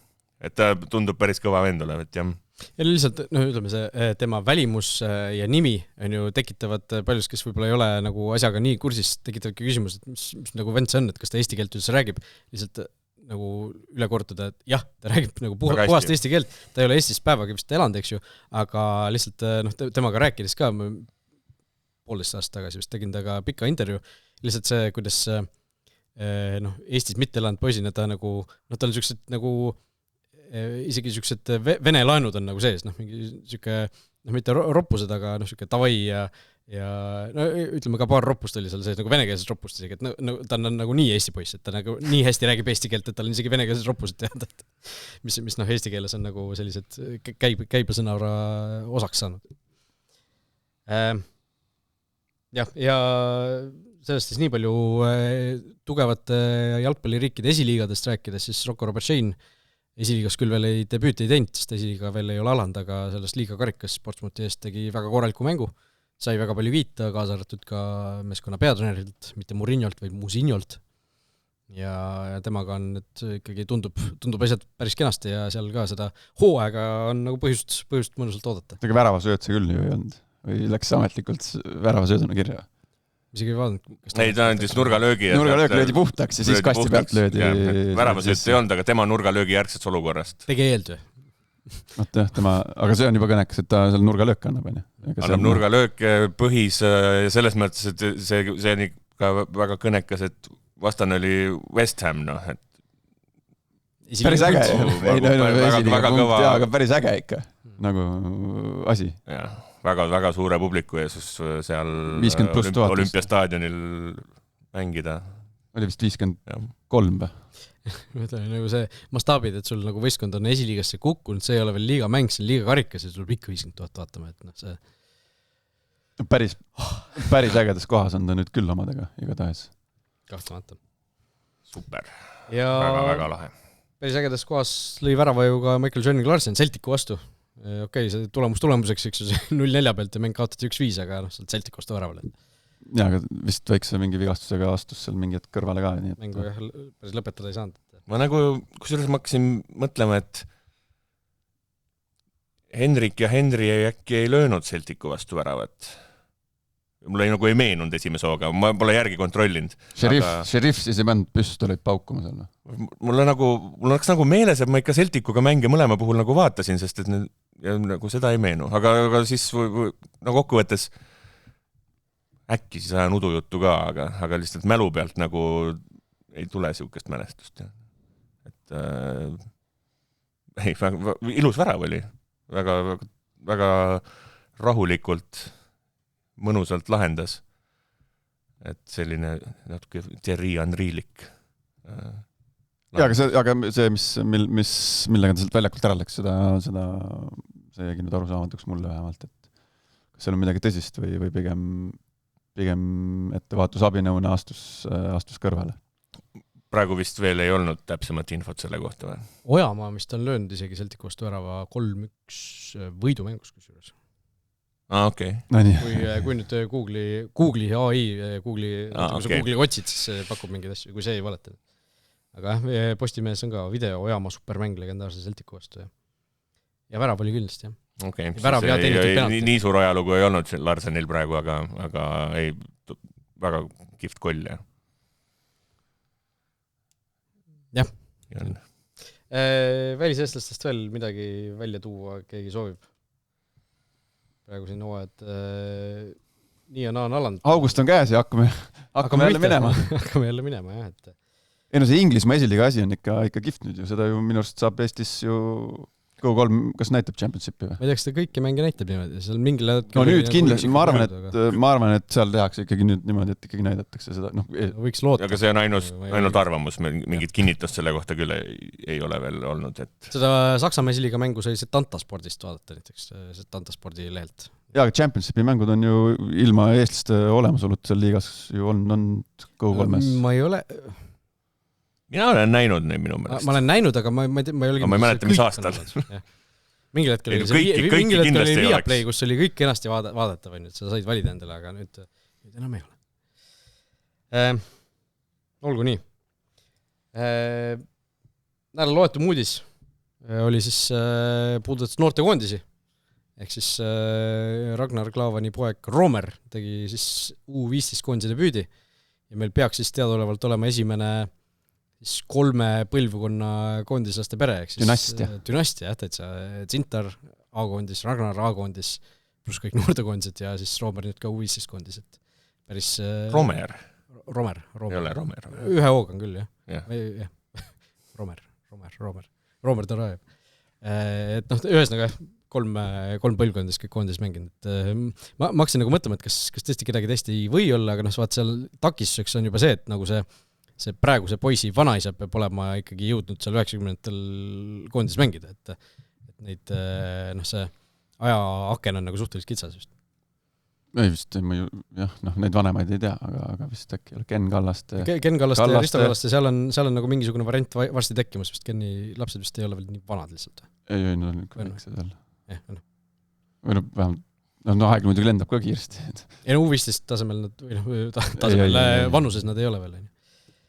Jah. No lahe. Kihvt, muidugi. Mängu ei saa näinud, et midagi pikemalt ei oska nagu juurde rääkida.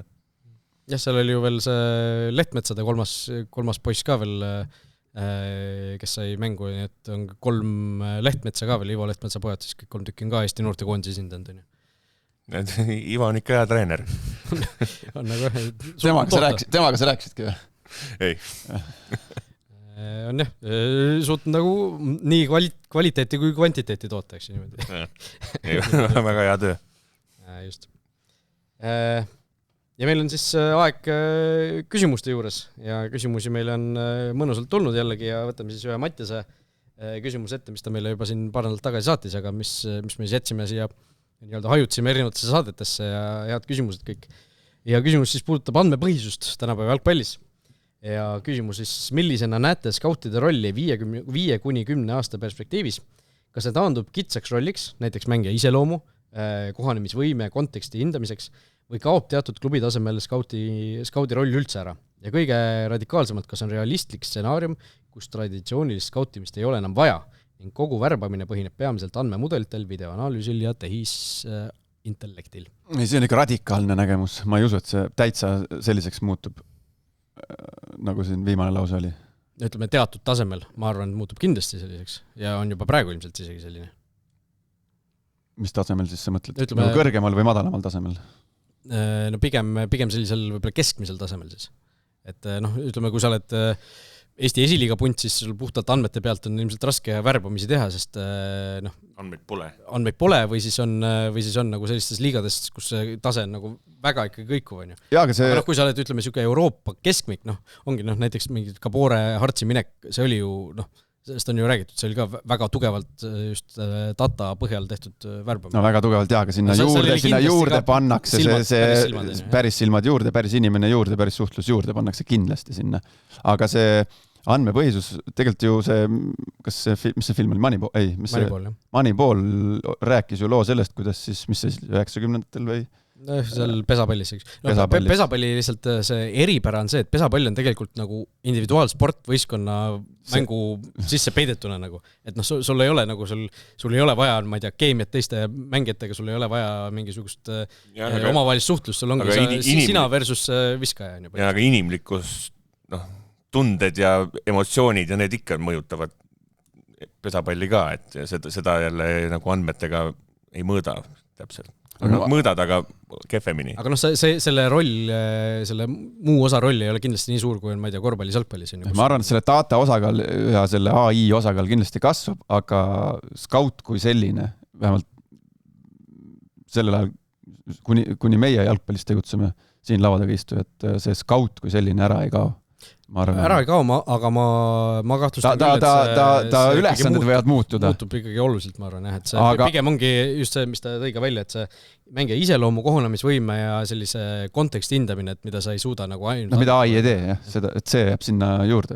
Kindlasti ta osakaal nagu väheneb selles kogu protsessis, aga ma arvan, et ta ei kao nagu lähiajal kuhu. See andmeteema on üldse üks asi näiteks, kus jalgpall on natukene nagu mõne teise spordialaga, näiteks eriti korvpalliga võrreldes ja pesapalliga ka võrreldes näiteks, on nagu natukene selline järelejooks. Kuna jalgpallis sul on korvpalliga võrreldes näiteks sul on nagu tohutult palju vähem selliseid nagu universaalseid statistilisi näitajaid, mida sa saad võrrelda nagu, et korvpallis sul on punktid, visketabavus, lauapallid, korvis, kõik see on ju. Jalgpallis sul on mängud, minutid, väravad on ju kõige baasstatistika on ju.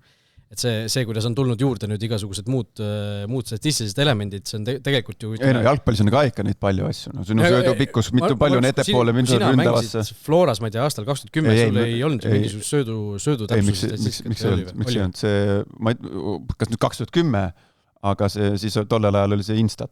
Aga 2010 veel ei olnud Instat ju. No võt, ma just ütlesin sulle ennem, et ma ei tea, kas nüüd 2010, aga... Ma ütlesingi 2010, aga Kossus olid kõik need asjad juba ammu olemas näiteks. Aga seal Instatis juba oli, meil tuli, vähemalt mul tuli peale mängu, tuli kogu raport ja seal oli ikkagi päris huvitavaid andmeid tollel.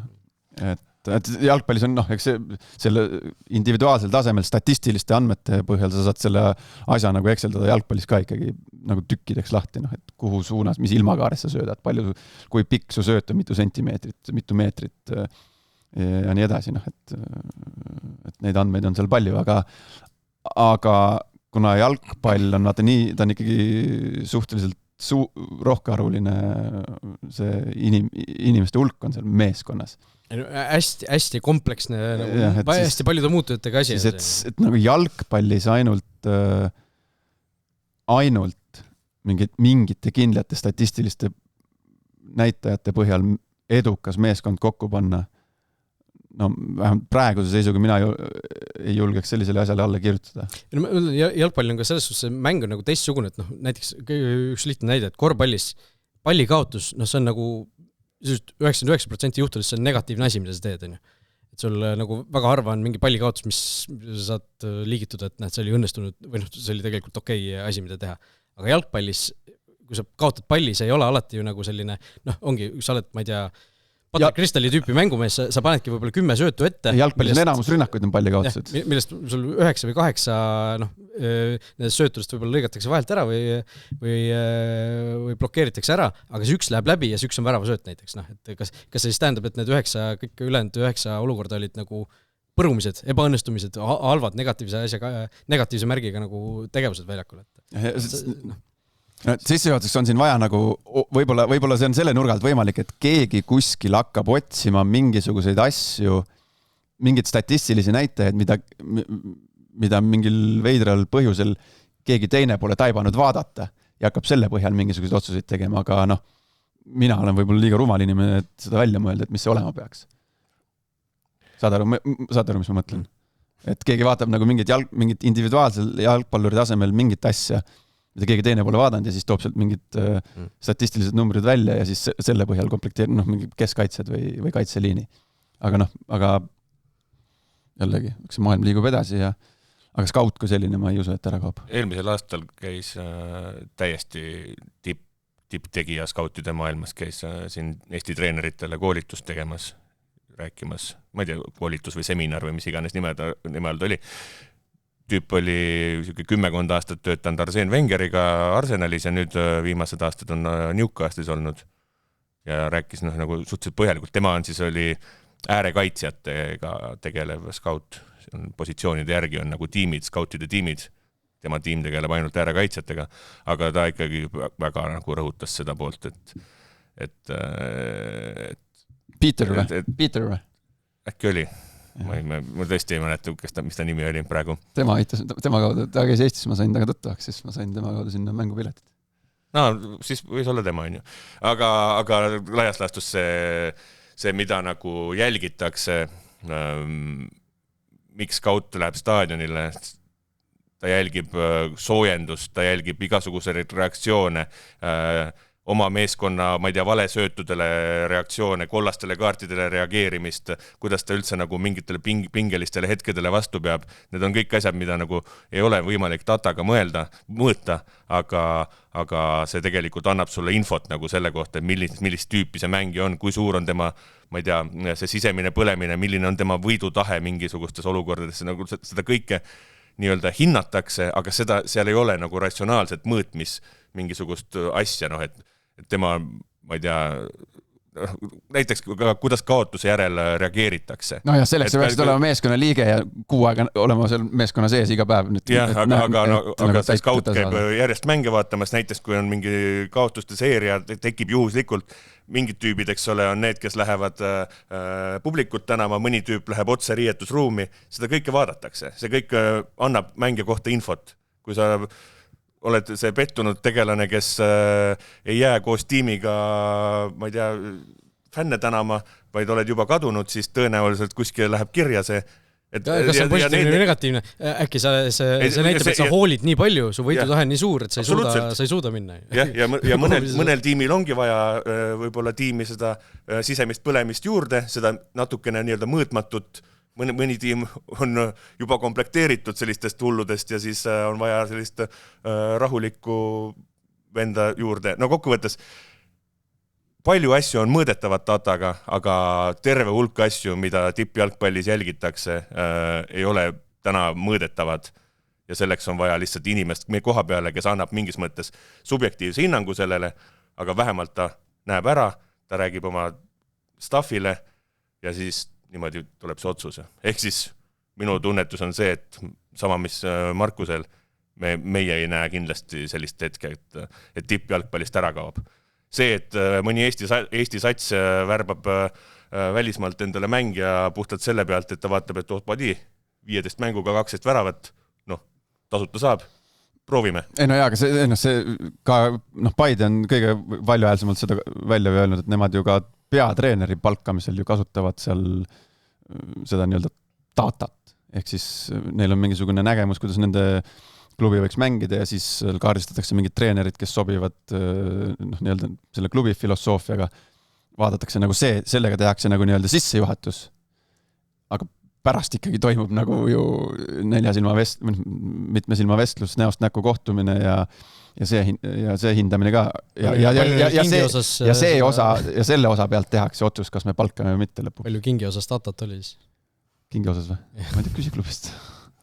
Ma muidu täiesti random fakt sellest vestlusest selle skaudiga lihtsalt uurisin, et mis variant oleks nagu, et mis ma peaksin tegema, et kui ma nüüd, näiteks mina hakkan nüüd mängima Eesti kõrgliigas, et mis maalt nad hakkaks jälgima või mis maalt nagu tekiks mingisugune nagu, ma ei tea, märge kuskile, et radarile jõuad ühesõnaga. Jah, ta ütles, et täiesti kindel, mille kohta tuleb neil alati põhimõtteliselt push notification ja mingi nädala jooksul alati vaadatakse see profiil täielikult läbi, on kui sa teed Eesti siin Premium liigas teed debüüdi ja lööd värava.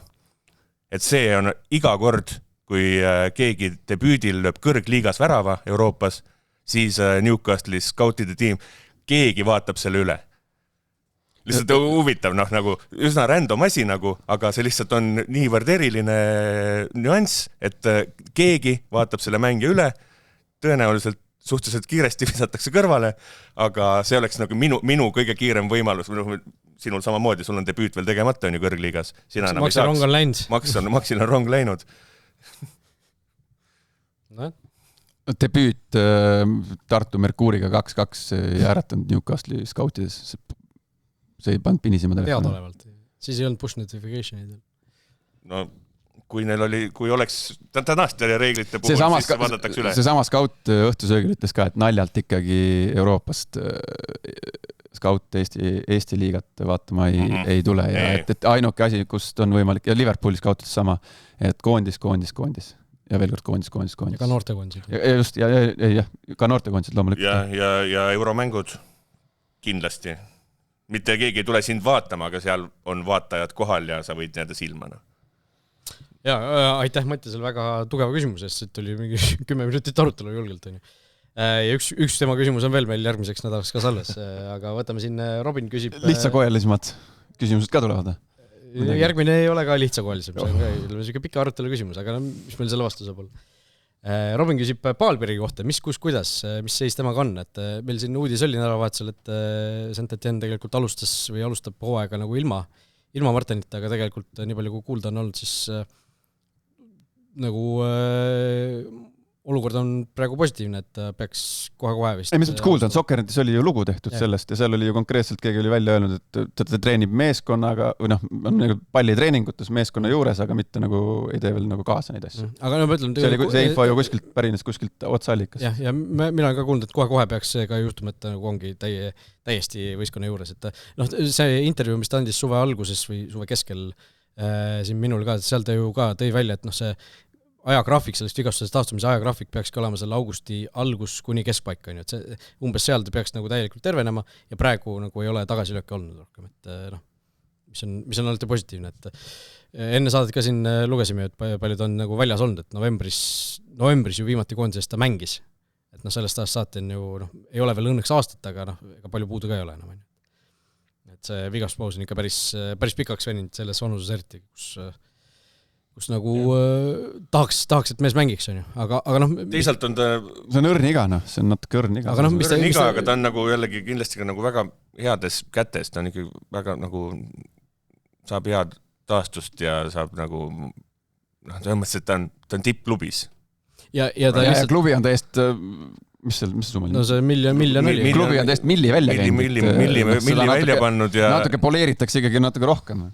Ja kindlasti poleeritakse. Ma arvan, mis seal on, kindlasti on hästi see, nagu mingis mõttes on see tervislikult, on ta heades kätes, eks ole, ja tema eest hoolitakse väga hästi, aga see raske osa on kindlasti siin peas, et olla üksinda seal Prantsusmaal ja mitte mängida ja jõuad palju nagu keerulisi mõtteid mõelda, kindlasti käivad õhtuti peast läbi, et siis see on kindlasti see keerulisem osa, aga loodetavasti nagu ei ole see ka meist murdnud. ja no mis ta rääkis seal intervjuus ka, et vahepeal oli päris raske tõesti, aga praegu, kui ta saab nüüd üha rohkem trenni teha ja põhimõtteliselt on peaaegu kohe valmis, eks ju, et siis see kindlasti on nagu, neid mõtteid nagu nii palju mõlgutama ei pea ja see tõenab, et tal, kui ta on nagu mängida saanud või treenida saanud, siis ta on nagu väga heast küljest ennast näidanud seal kuuldavasti, et see on nagu ainult positiivne foon, et äkki sügiseks koondisse juba, kui niimoodi see edasi läheb. Oleks vaja oleks, sest ründajate osakonnas meil ei ole liiga sügav see valik. Jah, aga teisalt on see õrn iga ja see asi tuleb üli lõpuni välja ravida ja nagu mõttes ei tohi nagu kiirustada ka millegagi. Jah, ja seda Saint-Étienne on ka sellest aru saanud, et nii on. Gregor küsib, miks pole pärast Flora Iberia mängu olnud euromängudel stuudiot meil. Üks küsimus on kindlasti selles, et vahepeal oli puhkuste ajal meil väga vähe töökäsi ja väga palju euromänge korraga, eks ju, siin oli mingi õhtu, kus meil oli ju 4 ülekannet korraga, et kõigile lihtsalt ei jagunud töökäsi, on ju. Siis olekski pidanud olema selline mitmetunnine stuudio, kus käib nagu lülitused, lülitused, simulcast on ju, okei.